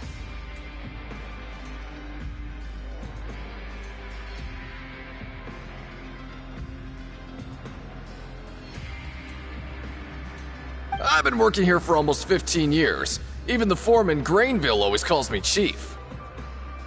Whoa, you've been working here a long time, Chief. Hey, not so loud. If there's anything you'd like to know, just ask me. I know the work here in the production zone better than the back of my hand. All right, Chief. We'll be sure to come to you first. Did you just ask about the rules? Pretty sharp for newcomers. You've already heard about the rules, huh? Who'd you hear it from? Alright. Seeing as I'm the one who came over here, you're already calling me Chief, I guess I can tell you a little. Truth is, you two keep working like this, you might be putting yourselves in danger. Huh? Wait, there's even a rule about that? What would have happened if you never told us about this? Well, it's usually not that easy to break one on accident. The conditions of the hidden rules are usually pretty specific. But once you do break one, bad things happen. If you work continuously in the production zone for 3 days, and if all you do besides eating and sleeping is just work, then something bad will happen during lunch on the 3rd day. Huh? Like what? Oh, don't scare Paimon! If I knew that, then I wouldn't be standing here talking to you, now would I? You mean, even you have never tried working 3 days like that before? There's actually a legend about this rule. They say that there was a worker who worked way harder than me. He was both efficient and eager on the job, and most other workers couldn't hold a candle to him. One time, he tried to test his limits and worked as long as he could.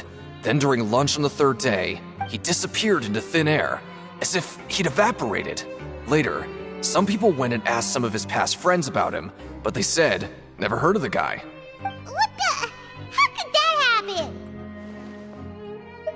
Unfortunately, we were assigned different production zones. I never saw for myself what he looked like. Wait, are you thinking that it was... Huh? Oh? You...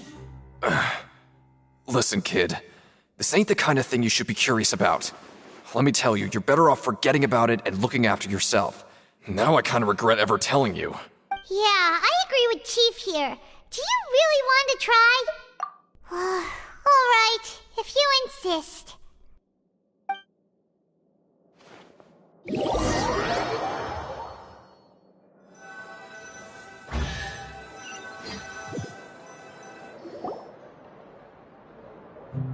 Whoa! Isn't this the Super Lucky Meal?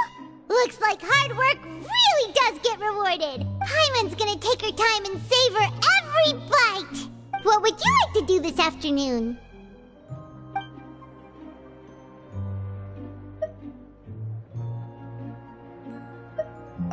Yeah, Paimon felt like some of the people here were a little strange the moment she saw them.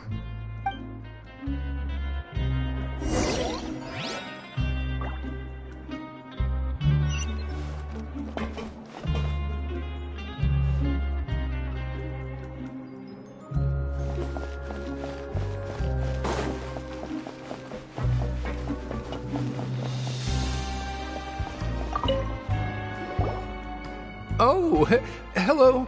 You two are the ones who were with His Grace. No need to be so nervous. Sorry, I couldn't help but think of His Grace once I saw you, and I... Well, it's hard to say. Maybe I am. He's got a very overwhelming presence. It makes me feel like I'm just some insignificant little bug. Wait. Oh, I'm always indecisive, and I tend to make a mess of things. It's like a reflex.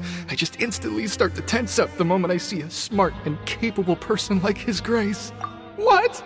Please, don't say anything like that out loud. How could you possibly think something like that?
Hey, it's the Traveler and Paimon.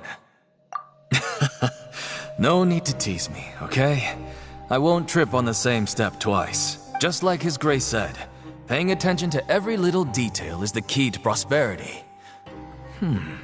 Maybe this is the true meaning of rebirth, not just earning credit coupons.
Oh, wonderful. I was worried that you'd be busy trying to earn credit coupons all the time, but it seems like you haven't neglected your investigation work after all. Paimon likes having more coupons, but no one wants to work all the time. Have you also been investigating the area, Lynette? No, I was just slacking off, and you happened to catch me. My brother is still obsessed with anything remotely related to the Forbidden Zone. But knowing him, it won't be long before we get more leads. Oh, before I forget, this is for you. Huh? Credit coupons? Why are you giving us these? I've been here longer than you, so credit coupons aren't a resource in particularly short supply. What is in short supply are interesting people to talk with. Aw, that's so nice of you, Lynette. We'll be sure to make good use of these coupons then. Thanks a bunch!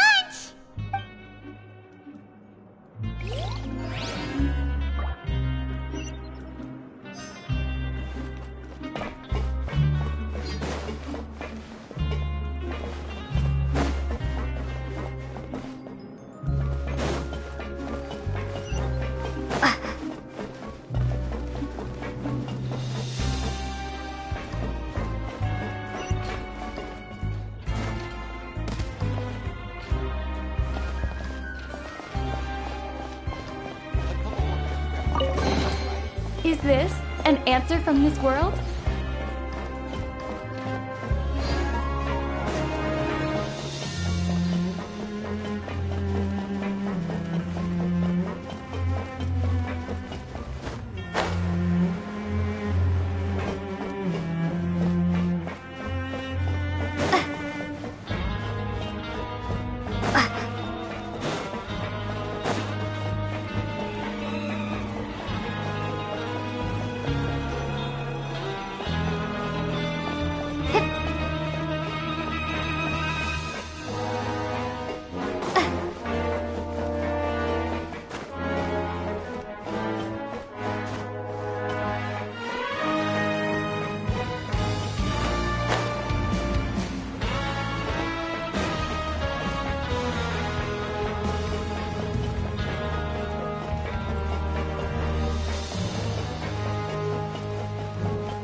go.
Well, have you got... Shh.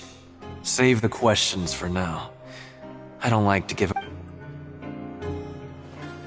Well, have you gotten used to prison life yet? Shh. Say...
Oh, you want to stop investigating and go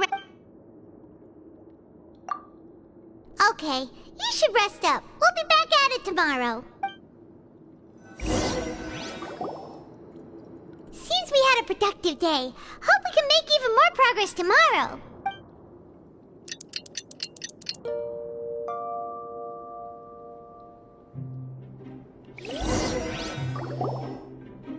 Oh, Paimon doesn't want to get up.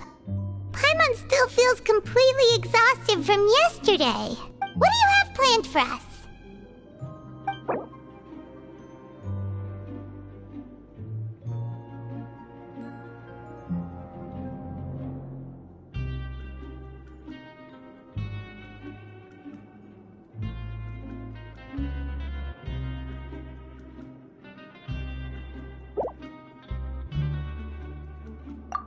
Let's go! Cred!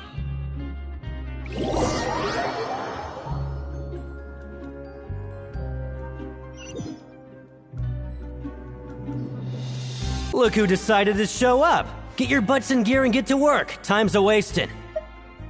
Oh? What's with suddenly wanting to work so hard? You need coupons that badly? Sure!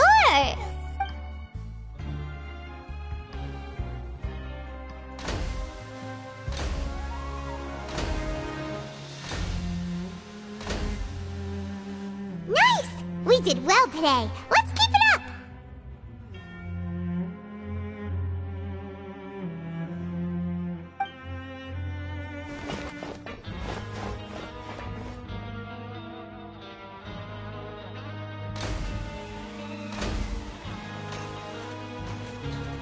Ooh, Paimon's had it. Who knew that processing these widgets would be so tiring.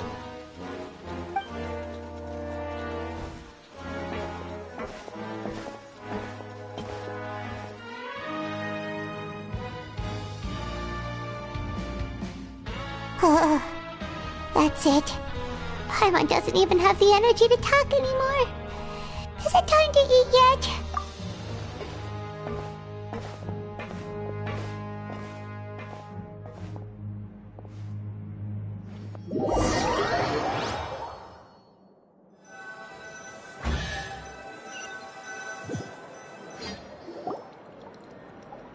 Oh, Paimon's exhausted. It's just work, and more work. Paimon's little body can't handle this much longer. Wait a sec. Now that Paimon thinks about it, haven't we been working non-stop for 3 days now? And now it's lunchtime. Oh, Paimon feels a shiver going down her spine. What's going to happen? But it doesn't seem like anything's changed at all. And we made it to the coupon cafeteria safely. Are the so-called hidden rules only a rumor after all? Well, there's no use to just guessing all day. Paimon's stomach has been grumbling the whole time. Let's just eat already. Paimon wonders what we'll get today. Maybe we'll get the super lucky meal. Wait, what? What in the world is this? What's with Paimon's food? And yours is the same. Is this stuff meat? But it looks and feels so bizarre. What kind of chef would make food like this? What do you think is going on? Is this the bad thing that Rowan was talking about? No, stop right there. Paimon gets what you mean, just don't say it. Hey, isn't that Woolsey over there? He must have made the food, right? So let's just ask him about the food and be done with it. Hey, Woolsey, have a moment? What is it? I'm about to go report the numbers for today's free meal, so you'd better make it quick. It's about the meat in our meals. Look, does it seem normal to you? The meat? Oh, that. Looks perfectly fine to me. Totally normal. You better hurry up and chow down. How could this be fun? Hey, don't leave! You barely even looked at it! Hey! What should we do now? Woolsey wouldn't even give us the time of day. Yeah, looks like we have no other choice. Paimon was positively famished a minute ago, but now she's lost her appetite. What would you like to do this afternoon? Okay, let's see if we can find any new leads.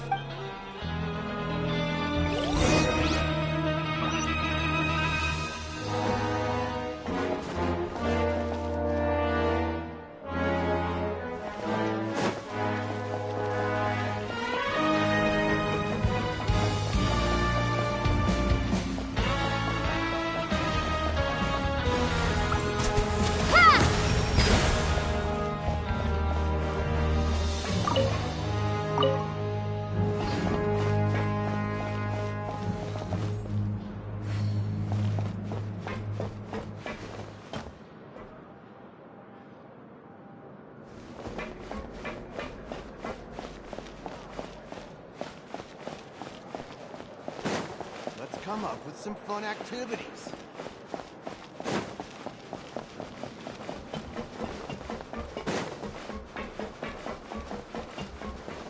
Well, have you... Shh.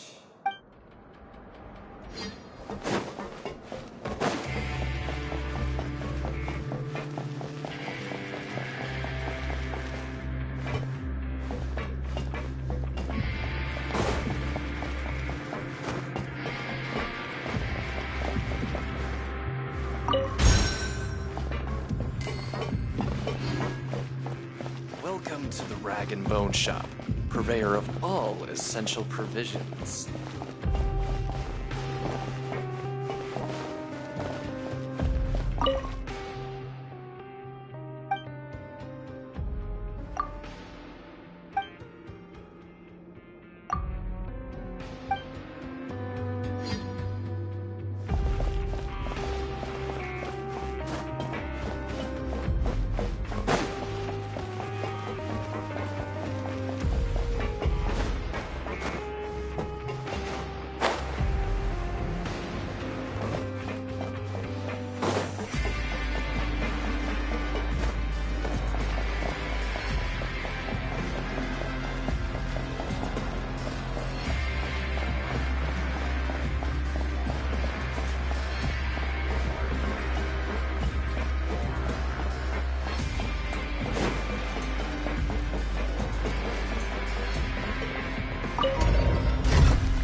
Siegewing? Aren't you supposed to be in the infirmary? What are you doing in the production zone? Hello, Traveler. Paimon. Everyone's usually busy around now, and we don't have any patients to look after in the infirmary. I thought I'd come here and enjoy the sight of everyone hard at work. Enjoy? What's there to enjoy here? It's really worth watching. I often stand here and observe everyone. Humans are just so interesting and adorable. I like to watch your expressions while you work. Are you talking about pets or people? Oh, I can see why you think that, but you shouldn't jump to conclusions. See, we Melazines are a different species, and we see the world very differently from humans. It's very easy for me to observe everyone's condition.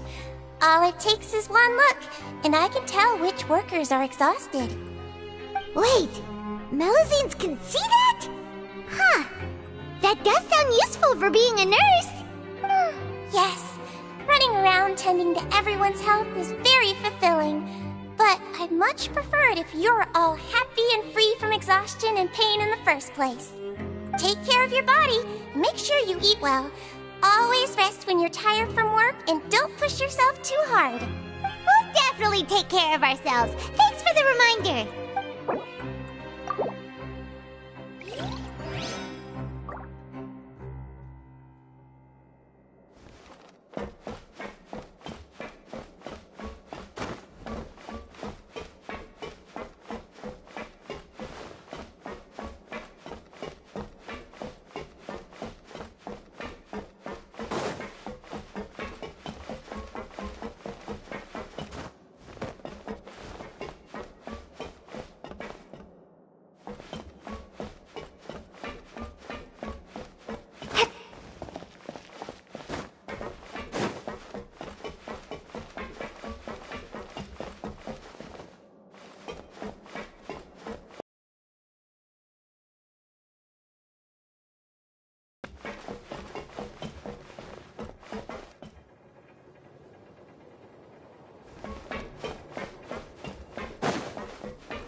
into the wind.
A reward on the road.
I was injured a bit just now.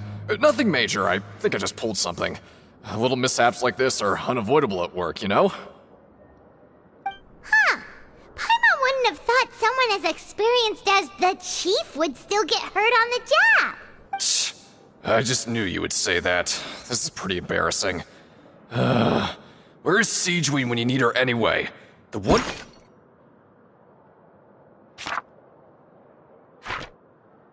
time I need to make a quick trip to the infirmary. Oh, you mean she wasn't in the infirmary? Yeah. The rumors say that there's never anybody in the infirmary in the half hour before lunch, and nobody knows where Siegeween gets off to.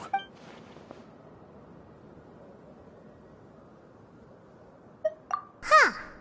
That's actually really strange. Siegeween's always super... Forget it. I can take care of a small sprain like this on my own anyway.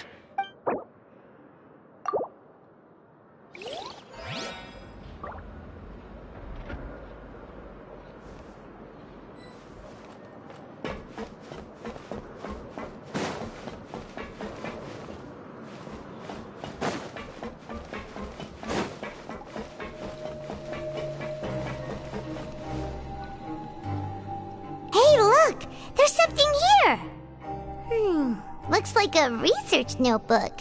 That suspicious guy peeking into the infirmary just now. Is he a fan of Siegeween? He must have dropped this. Let Paimon read it real quick.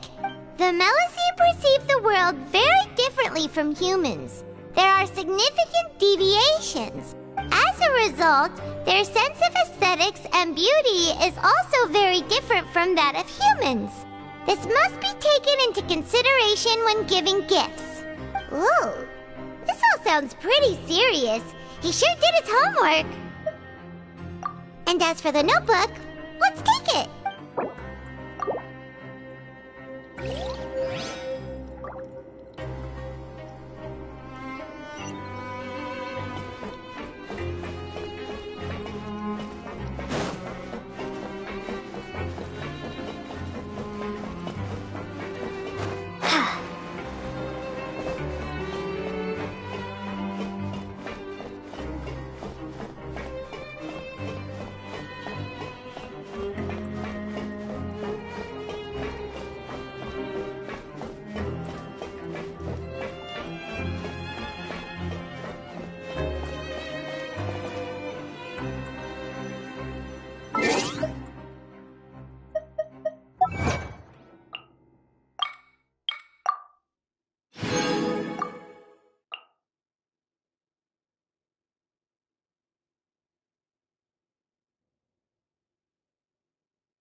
Oh, you wanna stop?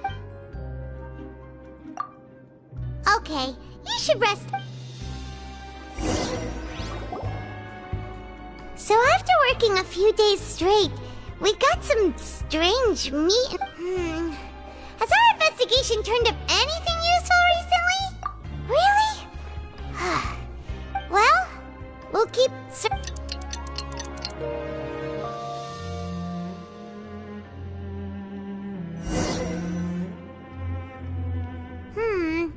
maybe we can make some progress in our investigation today.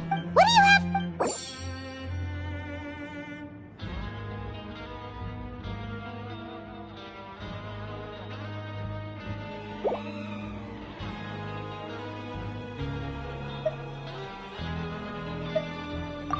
After working here so long, we're really but doing the same thing. Yeah, it's good to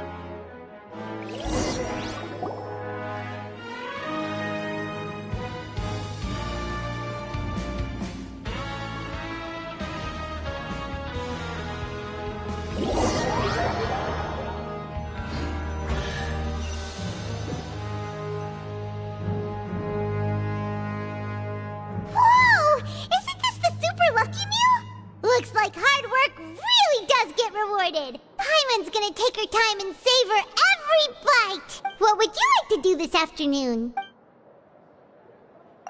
Maybe we'll be able to find some leads there.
Oh, you must be the Traveler, huh? Sorry, mate, but competitors as strong as you are prohibited from participating. I don't make the rules, mind you, but I was given very specific instructions. Even convicts value their lives, don't they? I hope you can understand. But we have a game here that'll let you show off your strength, and you'll even earn some credit coupons in the process. And if we lose the game, will it cost us credit coupons? Of course. That's the cruel reality facing every competitor in a place like the Pancration Ring. Okay, great. Let me walk you through the rules. The targets in front of you will pop up one after another. You'll need to hit the targets in the same order that they popped up. If you can complete a few rounds in a row with no mistakes, then you'll win credit coupons. But the second you mess up the order, you'll lose. Game over. The game costs 300 credit coupons to have it go. So, you up for it? Thanks for your patronage, mate.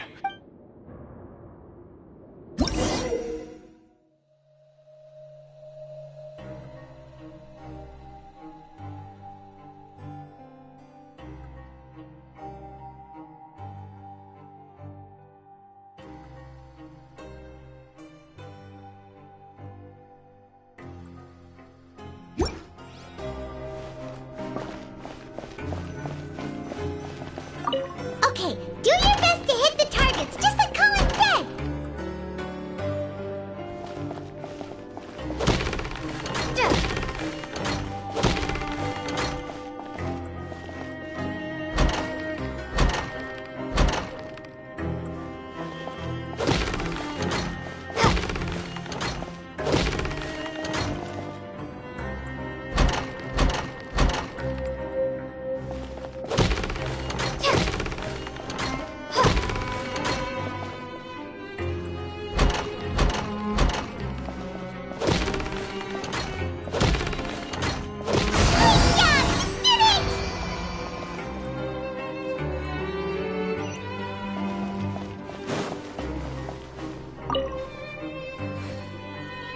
Your strength really shouldn't be underestimated.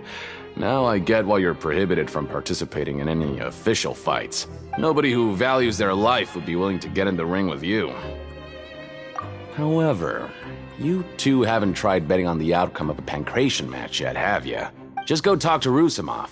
Buy a ticket for whichever fighter you think will win. There's a big payout if the fighter you support comes out on top. But we don't know anything about the fighters. How can we possibly know who to support? That's normal. Just watch a few matches and get a feel for the fighters. It won't be long before you can pick winners in your sleep. He's got a point. Why don't we give it a try? If we have enough coupons, we could probably bet at random until we figure everything out. Bet at random, huh? Well, how should I put it? It's not like you can't do that, but I'd advise you to give it some more thought first. Huh? We shouldn't get too carried away. What's the problem? What? I never even picked a boxer before, and you already know about the rules? You're not just strong fighters. Seems you're pretty perceptive, too. Might as well tell you about it, since you already know that much. Plus, I think you've got the potential to be one of my greatest customers. I think I can let you in a bid.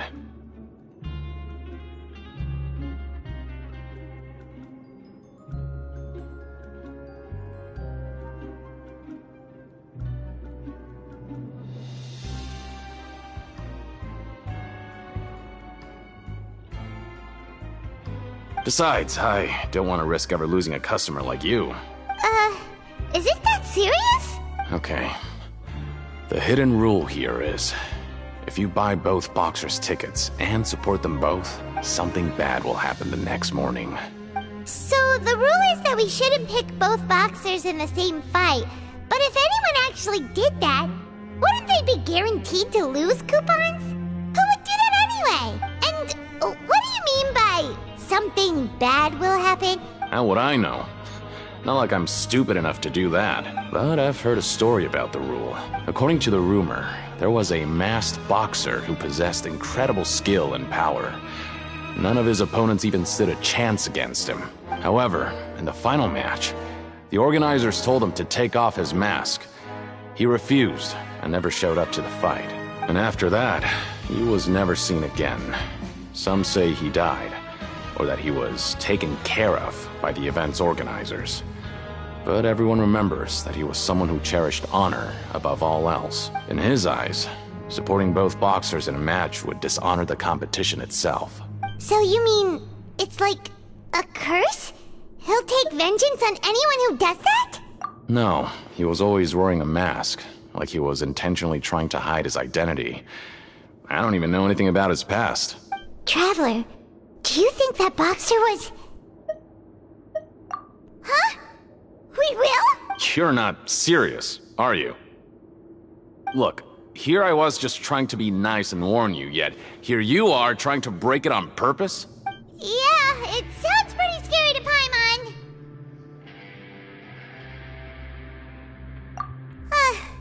Seems you've made up your mind. Just be sure to protect Paimon, okay? Betting on both fighters will set you back about 3,000 credit coupons. If you have enough, then go ahead and give it a try. Just don't come running back to me if something happens.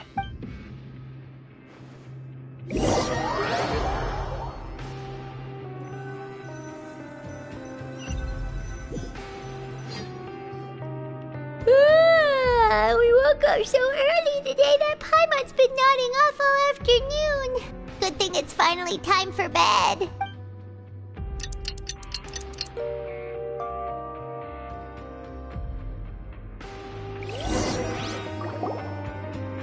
Oh, Paimon doesn't want to get up.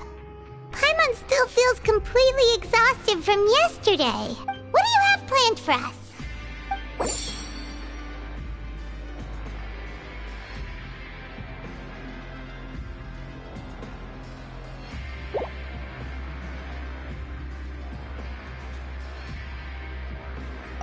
After working here so long, but doing the same thing all the time...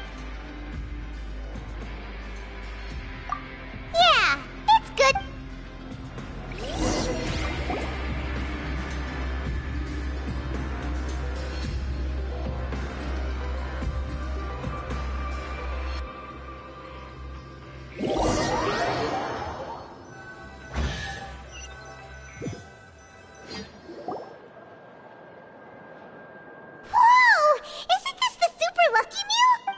Gonna take her time and savor every bite! What would you like to do this afternoon? Knowing child, he must have been there all the time.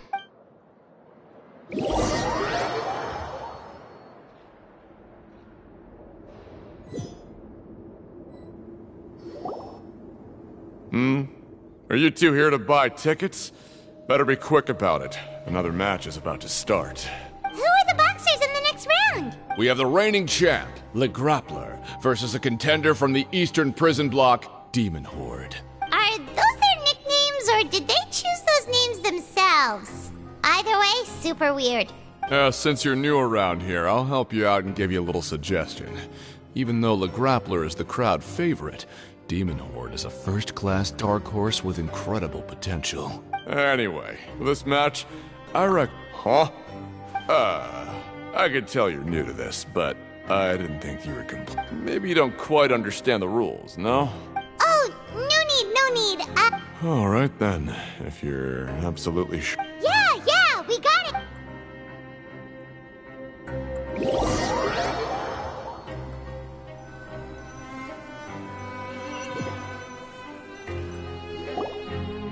Aw, looks like we won't get a chance to sleep in as long as we're here. Let's get to bed early.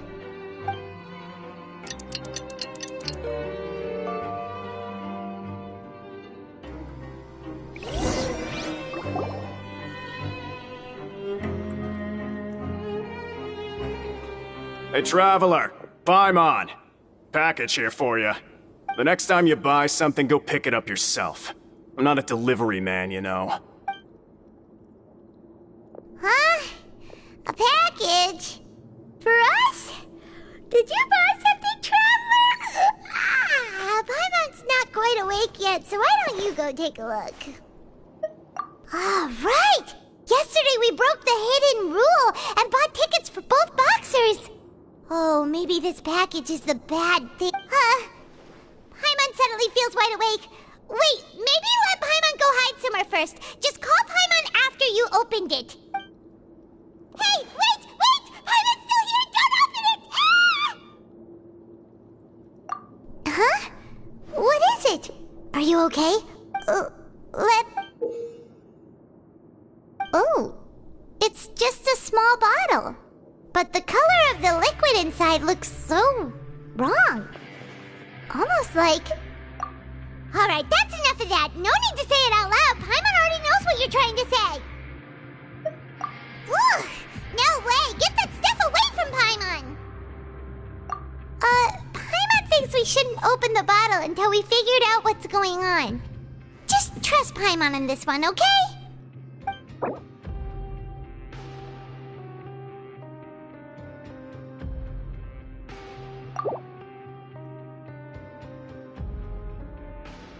What do you have planned for us?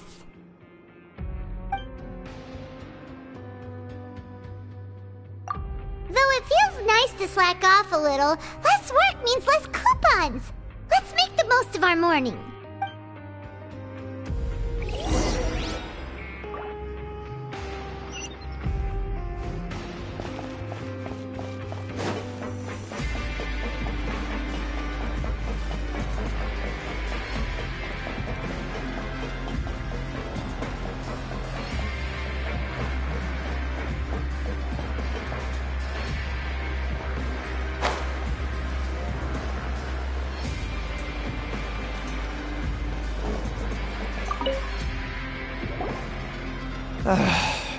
If there's no way to send it all out.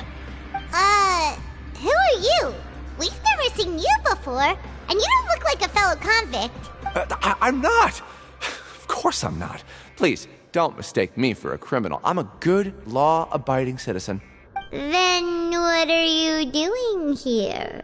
You sure seem anxious about something. I'm a promoter for Fontico, and I'm usually responsible for promoting our drink products. I thought I could complete my task here quickly and return to headquarters, but I've been here way longer than I anticipated. Oh, a promoter from Fontico? So what kind of problem did you run into? I'm so upset. It's all because of that Duke. After discussing the company's promotional plans with him, he told me outright that my project was worthless. However, in light of our long history of successful collaboration, I still tried to patiently explain the details. However, to my surprise, he just cut me off while I was speaking. Let me take a moment and recall his exact words. I'm just gonna stop you there and say no. If anything, I'm saving you time. It seems you don't fully understand the value of credit coupons here, nor do you understand the value of your own products. The former is because you are from the overworld. That's understandable, and I don't blame you for that.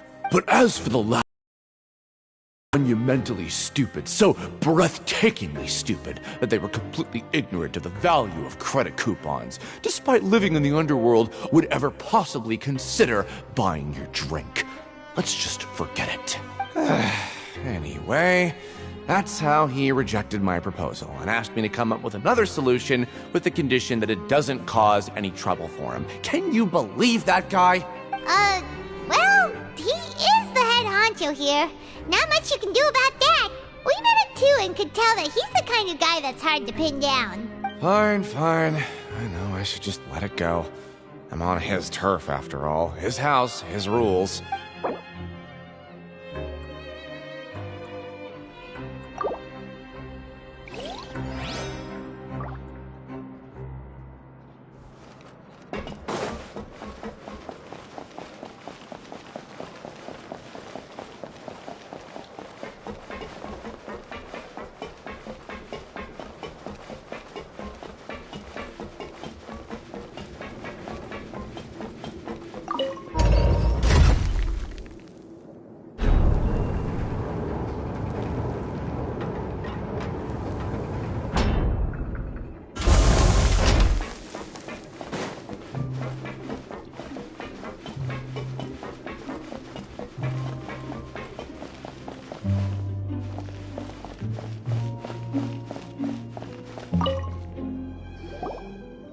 Hey, I heard you crazy fools really did it. You bought tickets to support both fighters, didn't ya? Well, Did anything happen? Well, the next day we received a mysterious package, but we still haven't made any sense of the contents. So it is real. You didn't become cursed or anything like that, did ya? Are you both still okay? Wait. Are you sure that it's still you controlling your bodies right now? Paimon's not sure. What do you think, Traveler? Is Paimon still Paimon? Oh, okay. Yeah, you two don't seem to have changed at all. But I wouldn't let your guard down just yet. Still, I didn't expect you would actually do it. You'd actually throw away coupons like that just to satisfy your curiosity? Even if we bought tickets like everybody else, it's not like we could hope to earn any coupons. When it comes to things like this, it's always the organizer who makes the real profits. Hey, just what are you trying to imply? The Pancration Ring is an honest business, and we really don't make much from selling tickets. We make so little that even the current tournaments can only be held thanks to funding from the producer of Fanta. Oh, so it's the company that manufactures Fanta sponsoring the events? Paimon thought all of this was thanks to the Duke's support. Let's just say it's a mutually beneficial arrangement. They reached out to us first, hoping to promote Fanta products in the Forges of Meropide. Anyway, you try and take extra good care of yourselves these next few days, you hear?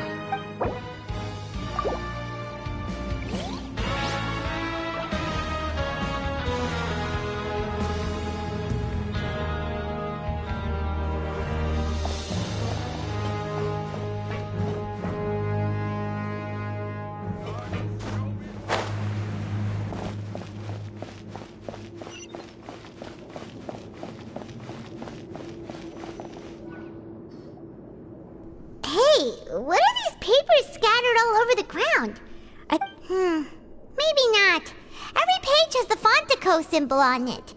Maybe it's some flyers from the okay. But if someone catches us, they could accuse us of trying to steal the company's secrets, couldn't they? Oh, you're right. Guess there's nothing to worry about then. Let Paimon have a look here. Without assistance from the Fontaine Research Institute, development of the new product has been slow, and some researchers on the project have voiced concerns. We have no choice but to let the new product undergo the first phase of promotional trials without a designated name or packaging. We will adjust the direction of future development according to feedback. We have decided to only conduct closed, small-scale trials for the time being. Sure doesn't seem like anything unusual. The company is just trying to develop some new products besides Fanta. But it sounds like things aren't going well at all. Let's put these papers back where we found them and make it look like nobody went through them. Okay, good.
Without even thinking about it.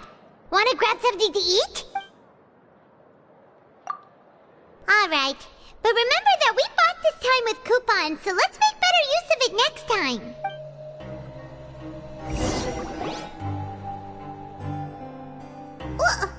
What is this garbage? Ooh, it looks disgusting. Oh, Paimon misses... What would you like to do this afternoon?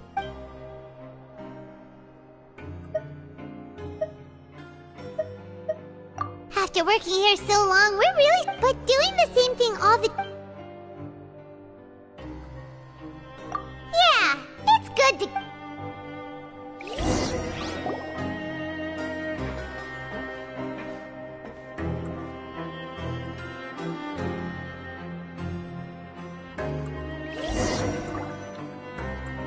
mysterious box, a bottle of crimson liquid?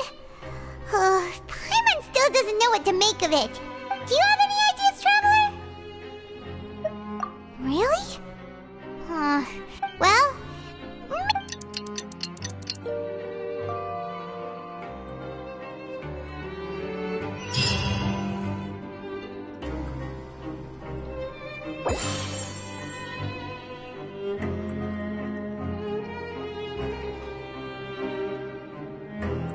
Okay, so we've investigated 2 of the hidden rules. Paimon didn't think this prison would have so many weird things going on. We'd better pick up the pace with our investigation, otherwise we'll never get anywhere.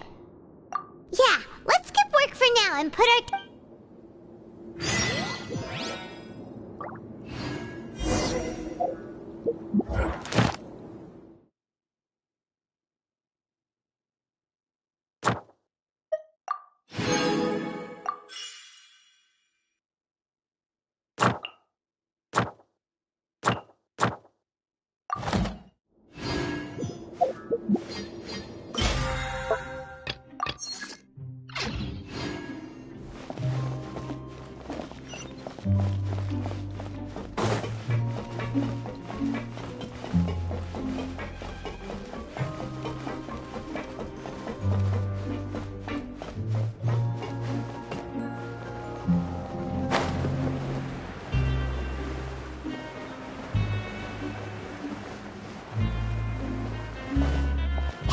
Isn't that Vidoc over there? Huh.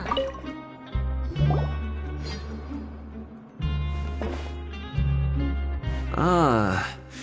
Seeing you at this time must mean you've already saved up a lot of credit coupons.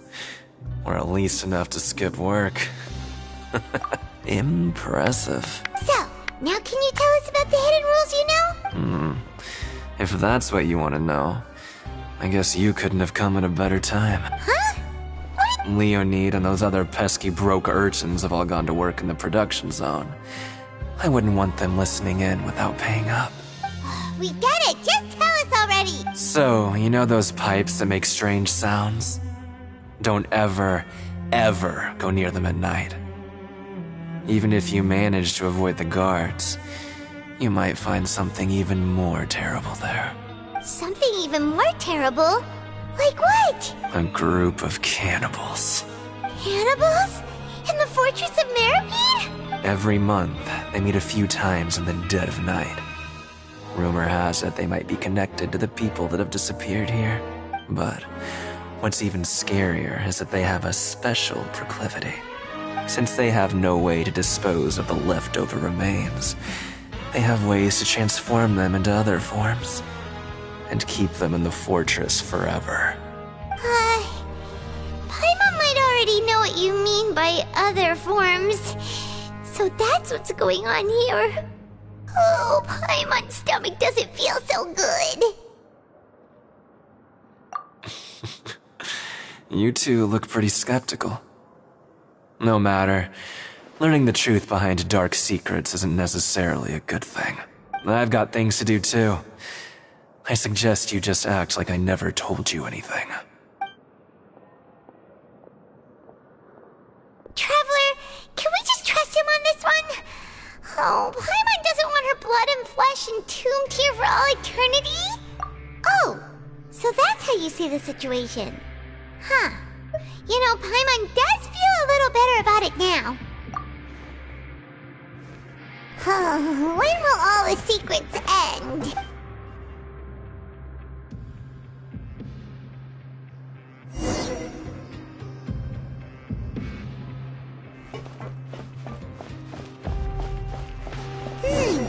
Vidoc isn't here. But the guys who went... Just... What? What are you saying? You shouldn't go around saying stuff like that.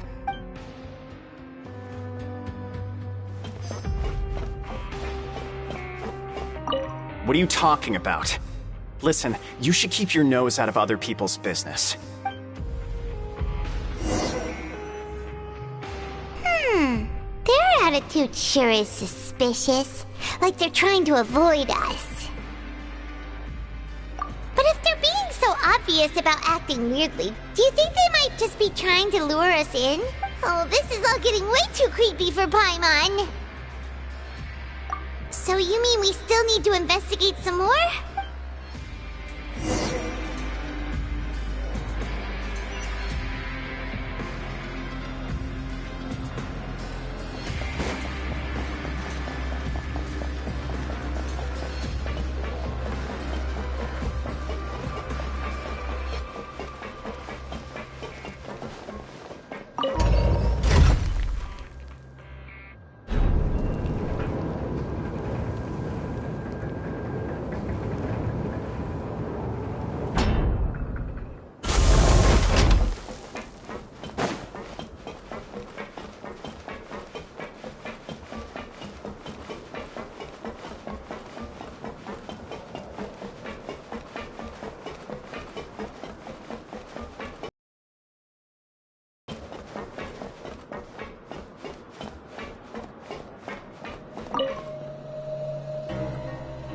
Fielding?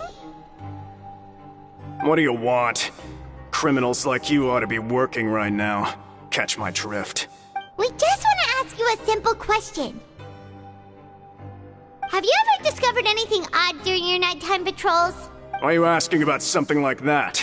Whatever happens at night isn't your concern. All you need to worry about is getting enough sleep.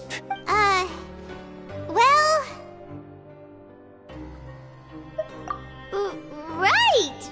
We've heard it happens a few times every month. Paimon has sensitive ears, so it makes it hard to sleep. Really? I see. But it's not like I'm on duty every night. And now that you mention it, I recall my colleagues talking about something like that before. They say that strange things tend to happen at night on pipe cleaning days. Lots of us don't willingly take those shifts. So, what happens at night on pipe cleaning days? They just conduct regular cleaning of the fortress's drainage facilities. There are 3 pipe cleaning days per month, and it just so happens that today is one of the scheduled days. You can try to confirm the sounds tonight if you want, and if they're real, then I can report the issue to my superiors for you. Oh, okay. Then we'll keep both ears out tonight. If that's all, then I'll be leaving now. I advise you not to try anything funny, though. Even if I'm not on duty tonight, someone will still be watching you. Don't worry, we don't want any time added to our sentences. Oh, he left. So what do you think about the pipe cleaning days he mentioned? Right, both are a possibility. But Fielding did say that tonight is a cleaning night.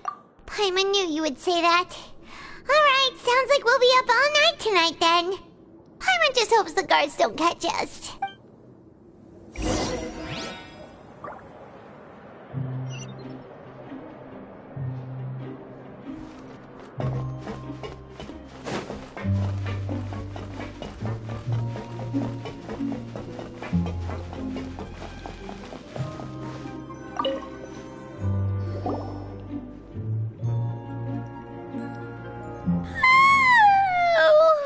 I'm so tired.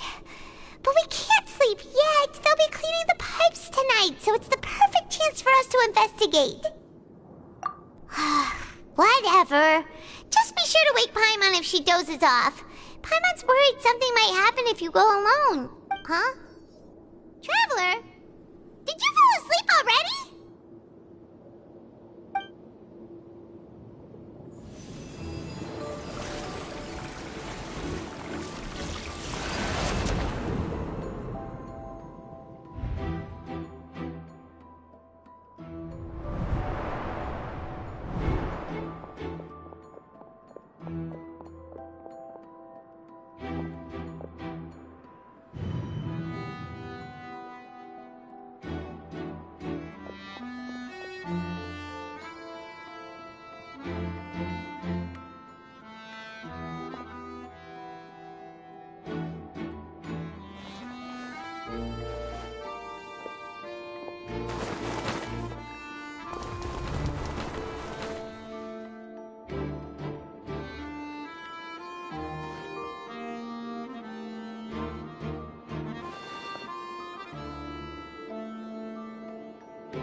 Traveler, come on, wake up!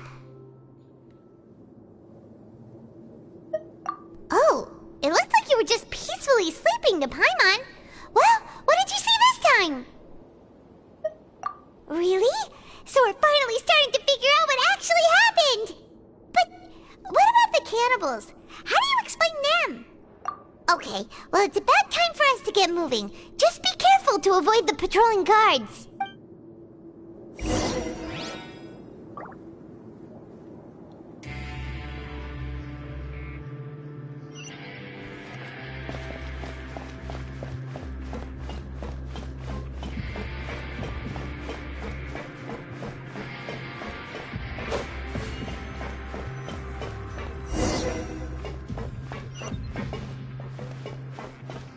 Shh! Careful! We'll get in trouble if the guards catch us!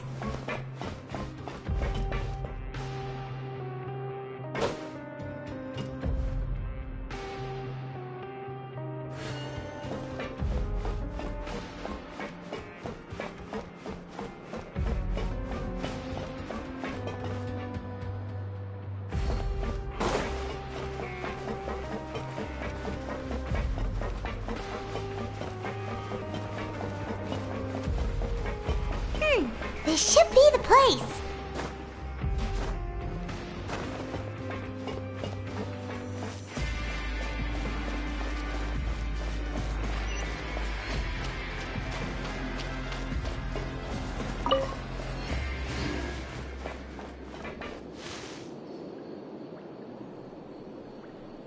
What? I know you. You were the ones we saw. Huh. You've got guts showing up here. You know who we are, right? You'd better leave now. Ain't nobody coming here to save you. What'd you say? Yeah, so what if they were? If you push us, we can make those rumors a reality at any time. Hey, what's the point of all those rumors anyway? What exactly are you trying to do? I don't have to tell you anything. If you turn around, go back to the dormitories and act like you never saw anything, then I'll pretend that you never showed up here. Yeah, scram. Nothing worth seeing here. Huh? What did you say? Isn't that exactly what Boss said when he left? Hey, do you know our boss? Whoa. We had no idea our boss was such a big deal. He always kept his identity a secret. So, did he have you come here to find us? Oh, so your child's crew here? Seems like he had no problem fitting in. We're the only ones who heard him say those words when he left that night. So, unless he somehow told you those exact same words after that, All right. I guess that's proof enough for me. I believe you. Wow, those dreams of yours sure come in handy. We gave him the business for a while and would always give him a hard time when he first came to the fortress of Maripede. But here in the fortress, the strong will always earn respect. He was working the longest hours and racking up wins in the Pancration Ring. You could always see how amazing he was, even when he was teaching us a lesson. So eventually, we all decided to follow him. But one day, he suddenly told us that he had to find a way to escape this place, no matter the cost. He said it was because he heard that call again. And as his crew, if the boss wants something, then it's our job to get it done. So, we got to work, and used the hidden rules that were here to make up and spread the rumor about the cannibal rule. We just wanted to give him a better chance of escaping on a night after the pipes had been cleaned. Oh, thanks to your rumor, nobody would want to come anywhere near here, prisoner or guard. Wow, it sure is easy to exploit people's fear of the unknown. But has a child already escaped? Why are you all still coming here after pipe cleaning day? Because as far as we know, the pipe he went into isn't actually an exit. It should be a dead end. It leads to an abandoned factory area, and even if there were a way to escape from there into the sea, we're still way too deep. No one could ever reach the surface alive. But Boss still insisted on going in. It's like he was obsessed about it. So we told him that we'd pretend as if he never existed while he was gone, and that if he wanted to come back, he should wait for nighttime on a pipe cleaning day. That way, we could meet him here and help cover the whole thing up. So you come and wait here through the night a few times a month just because of that promise? Yeah, but it's been so long now. We already know in our hearts that he must have managed to escape somehow. Is it also possible that something unfortunate happened to him? Nothing could ever defeat Boss or slow him down. It's one thing we know for sure. Okay. Paimon was just brainstorming possibilities. Alright. Keep quiet and follow us.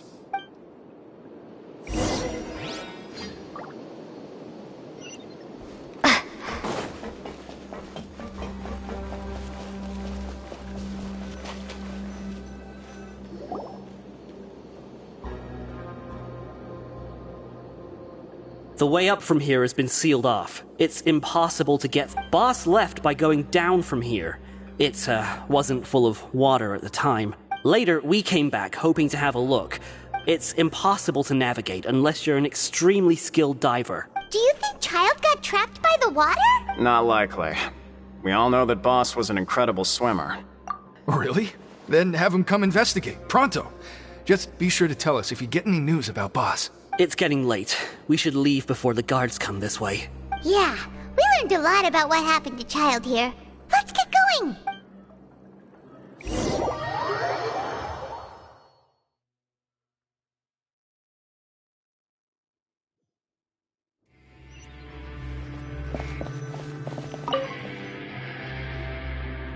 Whew. We finally learned some key information. Seems all of our investigative work has finally started to pay off. When you said you knew a diver, you were talking about Fremine, right? If we ask Linny, he'll definitely have Fremine help us. Ugh. Why is Child like this? What was he doing going into the pipes?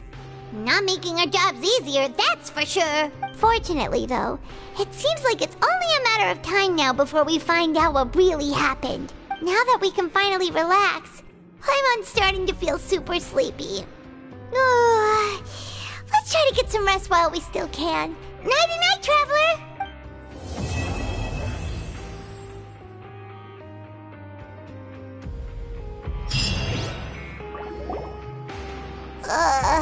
It's morning already? Paimon still needs more sleep.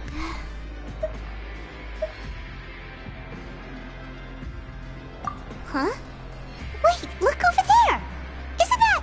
It's one of Linny's cards!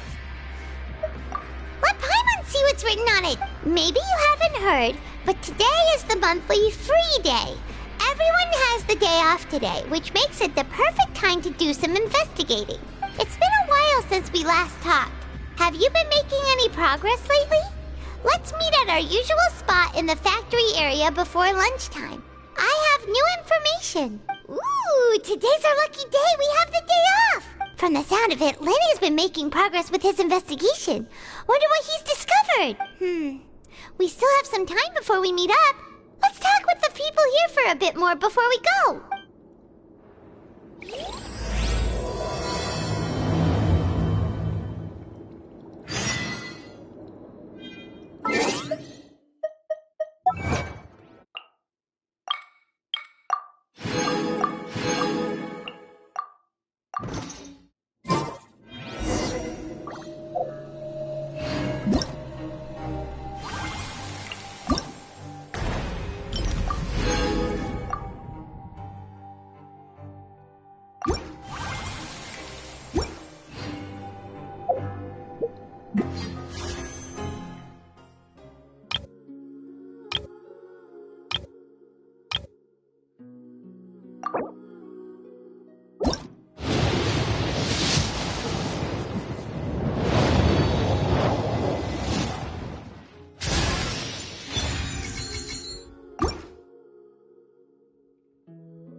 If you ask me, those pompous parasites on the surface act like they're all a bunch of aristocrats. Do any of them give half a hoot about a bunch of dogs like us? Hey, speak for yourself, mate. I'm no dog. Oh, you think you're special or something? If you're here, then you're just a convict like the rest of us. I've heard that even if you're released after serving your sentence, going back to life on the surface ain't any better. Once a criminal, always a criminal. We're marked for life. I don't buy that. Hey, how cool would it be if the whole world was destroyed by a giant flood and everyone had to start over from nothing? What kind of filthy bilgewater are you spewing? I have family up there. You best shut your sewer hole with talk like that. Listen, things ain't so great on the surface, but who says that you have to leave? I've heard that you can still stay here and work even after you've served your sentence. Not bad if you ask me. Who wants to live in the ruddy overworld anyway? And what makes you think they'd want to hire someone like you? It's one of the great mysteries of the universe, how someone as useless as you is so confident. Whoa. Sounds like they're really unhappy about the overworld. Speaking of which, Paimon never heard anyone use the words overworld or underworld when we were living up there. Is it only something the inmates down here say? That's true.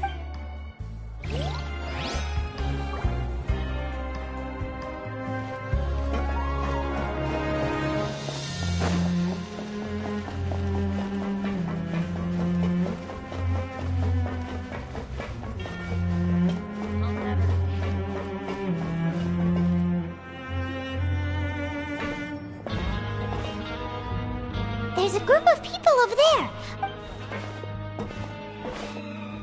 So I said, that's not a faucet. Hey, who are you two? Why'd you come over all of a sudden? Oh, sorry for eavesdropping. Sounds like you were talking about something private. What's the matter? They're just looking to join in on our fun, that's all. Hey, don't pretend like it's okay for them to just interrupt us like that. Fine. You're lucky we don't mind extroverts that much. You hear that, Quisto? What nice! Your expressions tell me you're looking to hear some juicy info, am I right? But before that, it just so happens that I know you two. Really? Are we that famous? You're kidding. How often does anyone get a personal tour led by His Grace himself? Practically everyone was talking about it. Word has it that you also caused quite the kerfuffle. A little mistake, huh? I like the way you put it. You see, people with a good attitude can join our group anytime, unlike some of the others here. Your group? I'm Quisto, and this is Lavaroon. People usually call us the Bombshell Bros, but don't worry, we're not playing with bombs or anything. It's just that our information is always so explosive, and we blow minds on the regular. So, you two really like to gossip?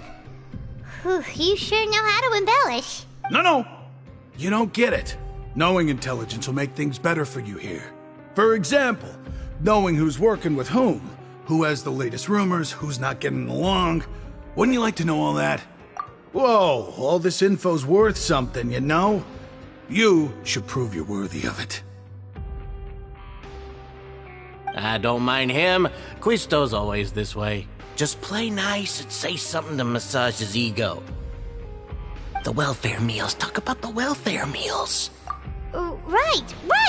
That meal we had yesterday was super delicious. Paimon can still taste it whenever she closes her eyes. Is that so? To tell you the truth, I've been helping out with making those welfare meals. I've been working as a kitchen assistant for about a month and a half now. Oh, so you're the one who made those delicious steaks. Amazing. You could be a professional chef. You are correct. I am a true professional. In fact, I even went to culinary school. Since you like my cooking, I guess that means we share similar tastes. Listen carefully. This little bombshell will help you learn what's really going on here in the fortress. Listen, kids. The power structure within the fortress is quite complicated. The overworlders couldn't care less about us down here. We're basically dogs to them. You've already met the one person here you should never cross, the Duke, Risley. He knows more than you think. And if he doesn't care about something, then he often doesn't bother dealing with it. Those who have the Duke's attention get all kinds of special perks, even better treatment in the infirmary. I know who you mean. It's that Jurier character, right? I don't think there's anything useful about him at all. Why does he visit the infirmary practically every day? Is it normal for anyone to be going in and out of there so often? If you ask me, he's just faking it to get out of work. But did you know that Jurier was a talented researcher from the Fontaine Research Institute before he came here? There's no denying that. I don't care if he was a researcher that could turn dirt into Mora. Once you're in the fortress of Meripede, you're just another inmate like everybody else.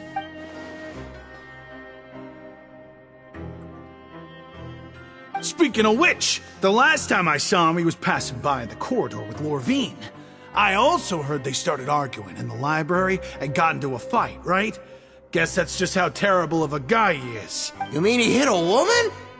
Wow, I never imagined he was that bad. But that Lorvine's also quite the odd one, you know? She's always gabbing away, got into a fight with a man, and she also got sent to the infirmary.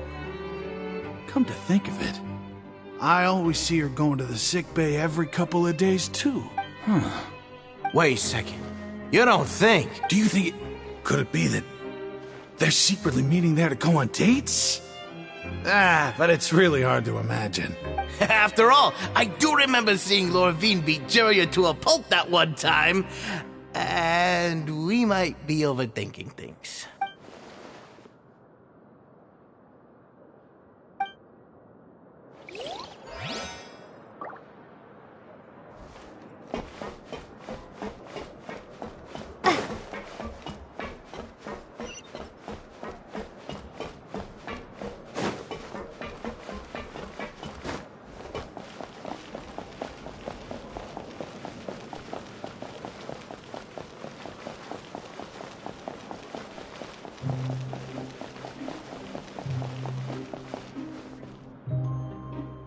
Hey, you over there?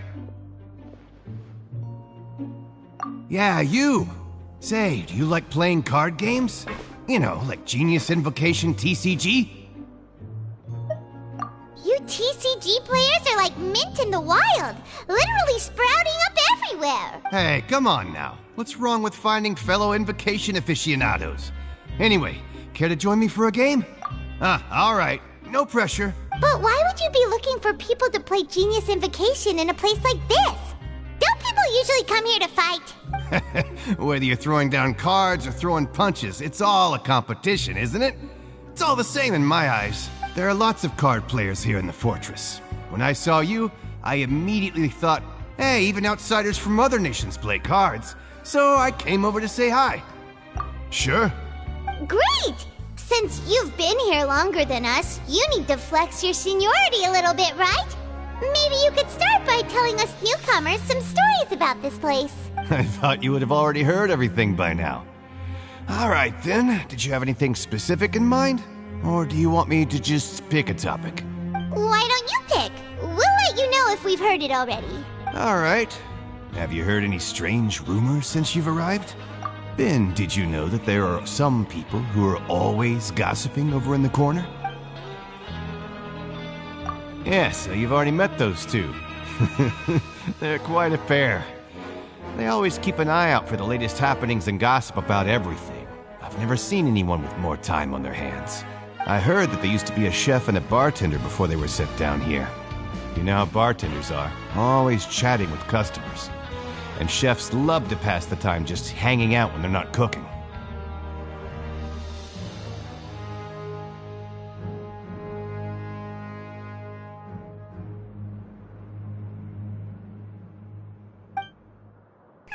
Good to know. Do you have anything else to tell us? Let me think. Sounds like you want to hear something a little more tantalizing.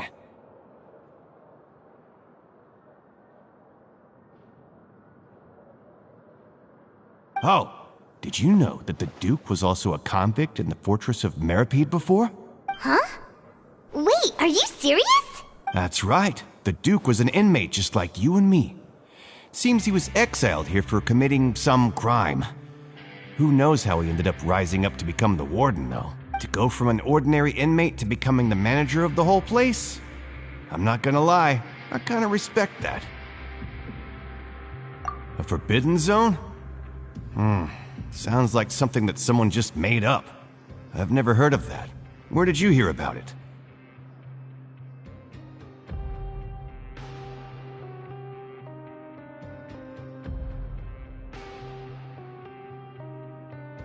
It's just a rumor we've been hearing, but no worries if you've never heard of it. Do you have anything else you can tell us? Anything else? Not that I can think of, but I'll be sure to tell you anything interesting I hear next time. You'll have to play a game of Genius Invocation with me first, though. Okay, we've talked to Justin. It's about time for us to go meet Linny. According to the card he left us, we should go meet him in the production zone.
Huh? That look in your eyes. You found something? Hey, this is no time to be modest. Just tell him we found a boatload of information. Oh, as expected of the legendary duo, you have my full and undivided attention. Huh. I'd have never guessed that myself. The rumors swirling about this place are unreliable after all, and Master Child probably went missing because he found a way out. He is a harbinger after all. I suppose he's much more resourceful than I initially gave him credit for. Unfortunately, this isn't enough for our final report to Father. We need to find out Master Child's exact whereabouts. Father told me that even though Master Child said he was just coming to Fontaine for a vacation, he actually had some personal reasons. His agenda might be linked to his disappearance. His escape route is already flooded, so we'll have to task someone with professional diving skills to chase after. Well, when you put it that way, it's obvious that only Fremine would be up to the task. Bingo! Is he around? He's working today. Coming here as a group would have attracted too much attention. I'll talk to him about it later. It's the least I can do. We're all in this together, so it's only fair for us to fulfill our end of the bargain. Honestly, I'm far more impressed by you guys managing to collect all this information right under Risley's watchful eyes. Collecting information has always been our strong point. Now, let me think. To find out more information, Fremine will have to retrace Master Child's original route. And if he's to do that, he'll have to set out on the next pipe cleaning day at the earliest. That's 6 days from now. And after that, he'll probably take another 2 or 3 days to return. You can even estimate how long it'll take for him to get back? We've been working together for a long time. We know each other's capabilities like the backs of our hands. Traveler, what say you to meeting here 9 days from now? We'll be able to pick up Fremine while we're at it, too. Oh, and there's just one last thing we'd like your help with. Though we can just sit back and wait for Fremine's report on Master Child's whereabouts, we still need to make more progress on the investigation of the Forbidden Zone. Fremine's no master of disguise. Lynette's still working on getting intel from the other areas, and I'll need to spend some time helping Fremine prepare for his diving mission. So, you are the only ones we can count on. What do you want us to do? Will it be hard? Well, I won't call it easy per se, but I think you'll be able to pull it off. Listen carefully. You'll need to find an excuse to get into the infirmary and investigate the room and environs. You've mentioned several sketchy-looking people always meeting at the infirmary earlier, so it probably has something to do with the secret we're hoping to uncover. You've already met the head nurse, so she'll be less suspicious of you. Investigate the internal structure of the infirmary and any active dealings within, and pass those on to me alongside anything else you're able to discover. But also, there's no need to take risks. Don't forget, safety always comes first. My apologies. I just started rambling out of habit. It was almost as if I was talking to my younger sister. But that's not a bad thing, right? All right, then we'll head out as soon as we finish our prep. Let's go our separate ways for now, then. Don't forget, we meet here again in 9 days. Stay safe.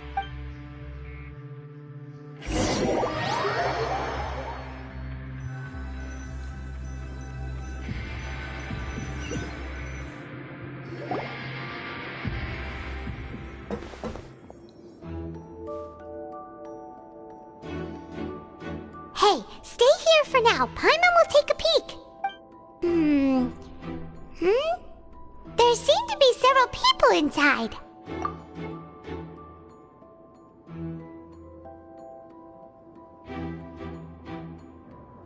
Right. I feel like this... It's not impossible. It's a bit hard to understand them from here, so...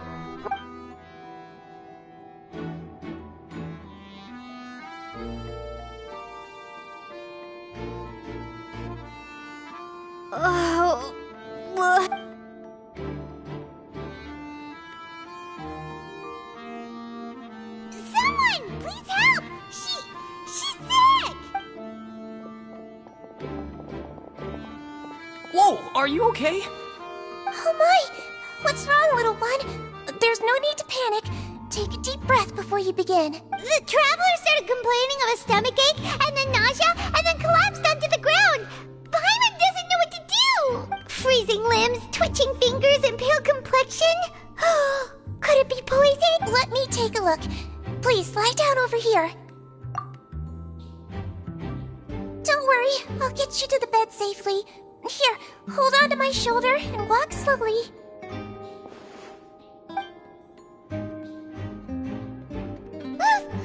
You can do it, traveler!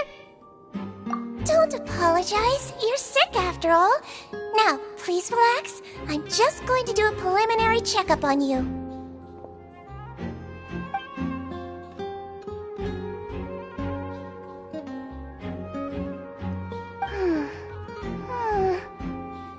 I see now. My checkup has confirmed that she's not in any mortal danger. That's our worst fear out of the way. Oh, that's good. But I'll continue my diagnosis of the patient now. Please, relax and take a deep breath.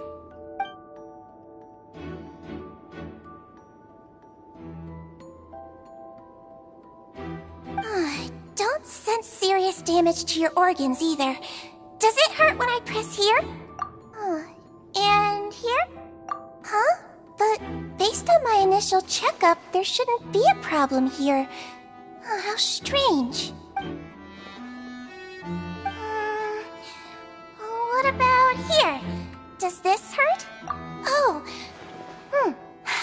understand. So that's what it is. I think you just ate something that disagreed with you. That's all.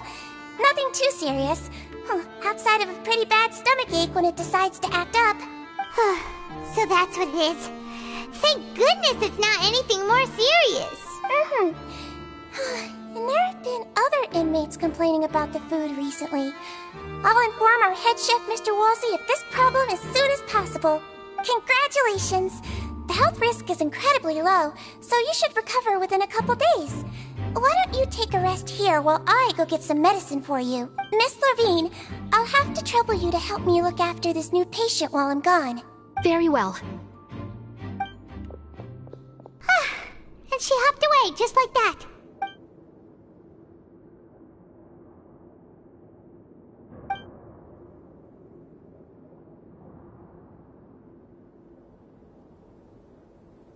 Hello. So how are you feeling now?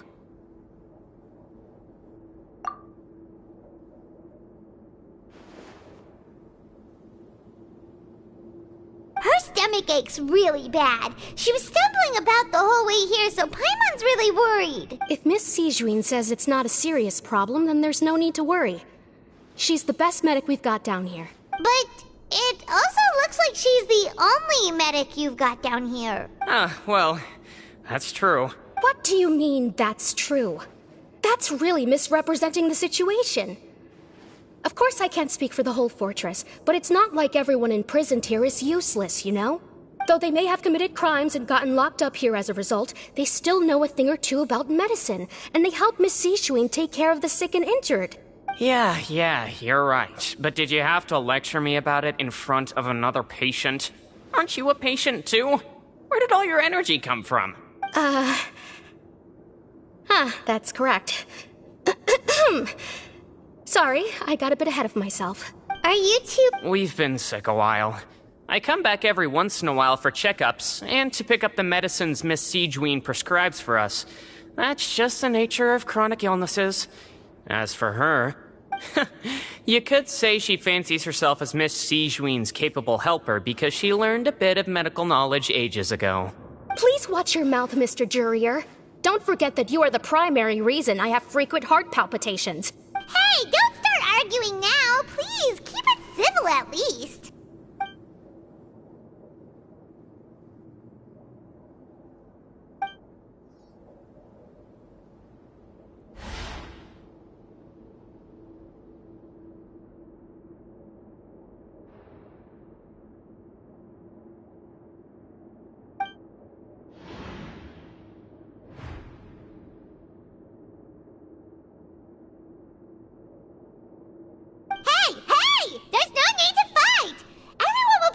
Someday, so there's no need to argue over silly things like this! Release. It's way too early for us to even think about that. And who the heck knows if we'd even be able to continue our previous lives?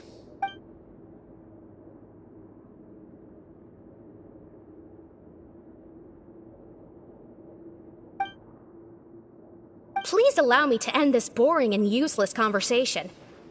Oh, and Mr. Jurier, I don't want to see your face here again anytime soon. And same to you, Miss Lorvine. Anyway, that was more than enough rest for me, so I'm going to get out of this excessively noisy place. See you later, everyone.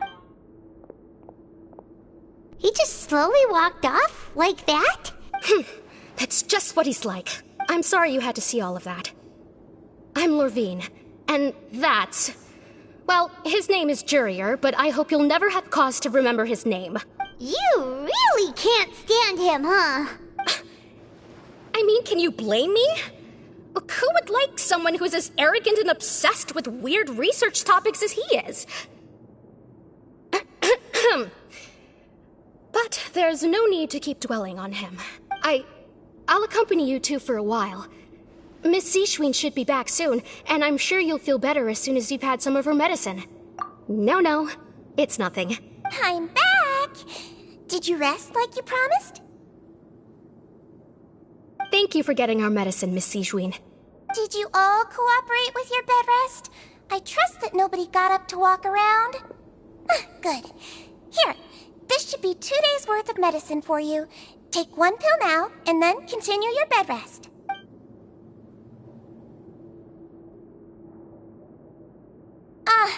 Miss Lorvine, I left in a bit of a hurry just now.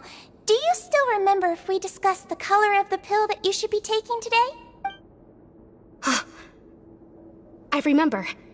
You said it should be yellow. Yellow, huh? I understand. These are yours.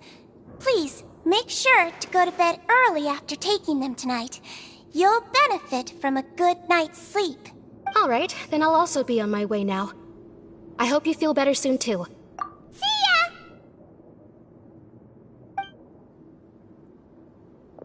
I'm going to fill out your medical record now. You're widely known as the Traveler, right? I just want to double-check a few details, if that's all right with you. Those two made quite the commotion just now, so why don't we let the Traveler rest? Paimon can answer the questions instead. Mm-hmm. So her primary symptoms are abdominal pain, with secondary symptoms of nausea. Is there anything else? That's it. All right then. Is there anything we should know besides to take the meds? No, her base constitution is quite good, so I'm sure she'll recover quite quickly after taking the medicine. Please, make sure to stick to bland or less stimulating foods, and don't stay up too late at night. Got it. Paimon will hold the Traveler to that for sure.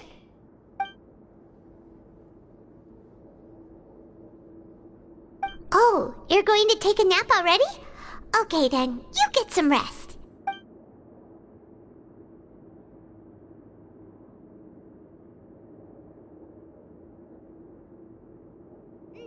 We've been to lots of places together. She may look a bit under the weather now, but she's actually super strong. Oh, so you're the best of companions. Well, don't worry, she'll recover soon. Ah, you're awake. How do you feel? You slept for a really long time, but we never left. Well, now you can go back without a worry in the world. Remember to take the meds regularly, and don't forget, bland foods. Thank you, Miss Sijuin.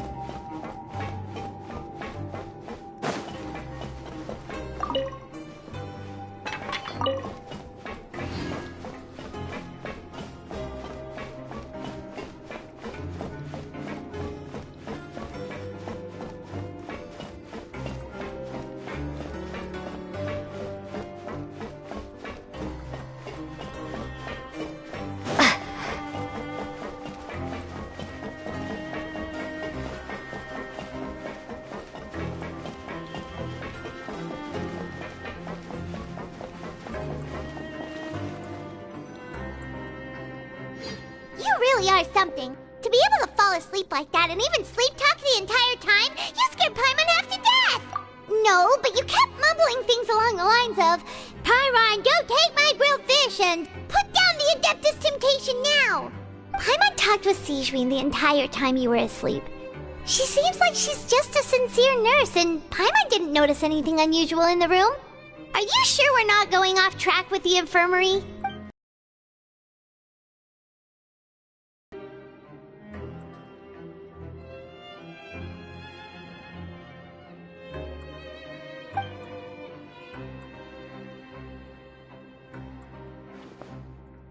Whoa!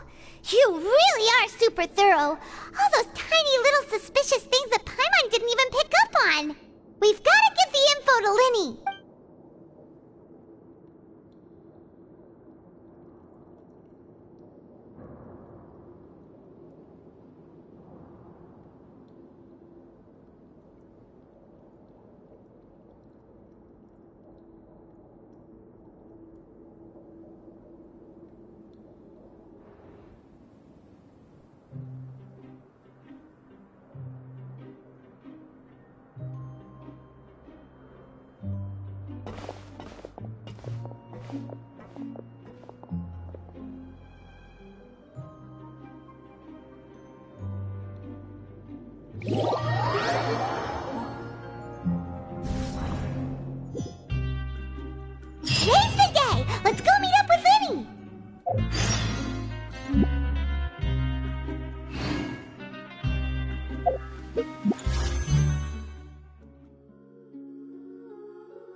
Time to go.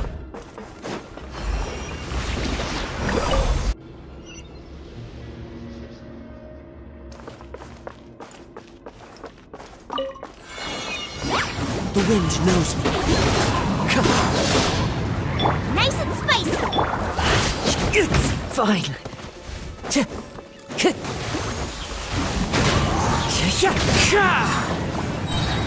Clouds high. The birds call.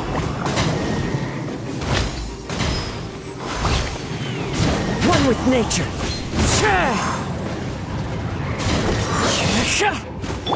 Be still.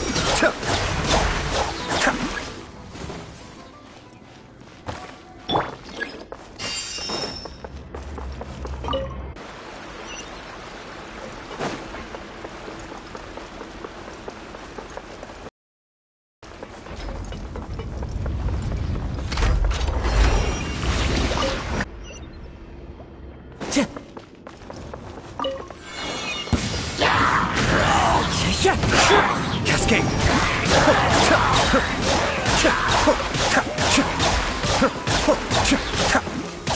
Mind the deluge. The wind knows me. As one with wind and cloud.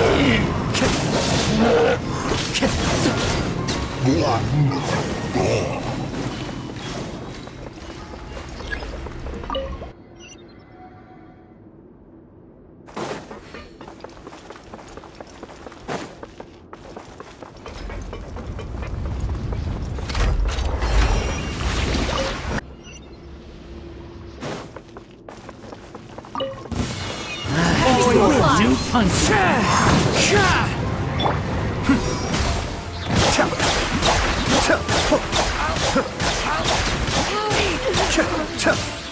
Boba, get them! The wind knows me.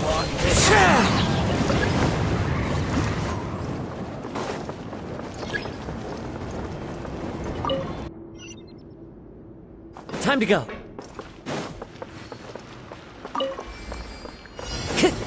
You'll get frostbite. One with nature. Get out of here!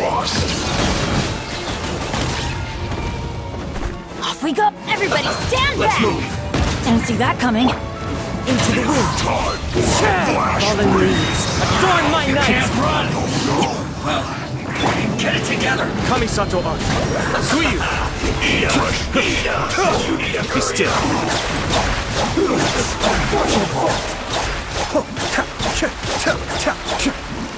Are you?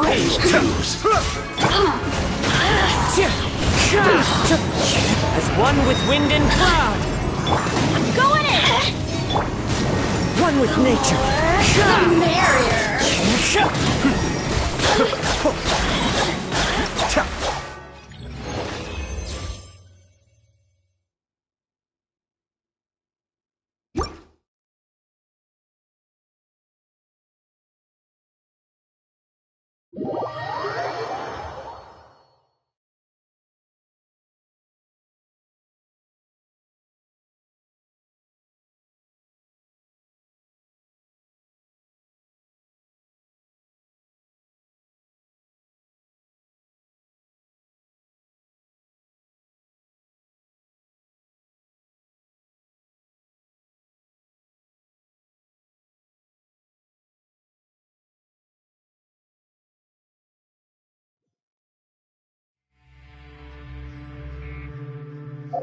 What?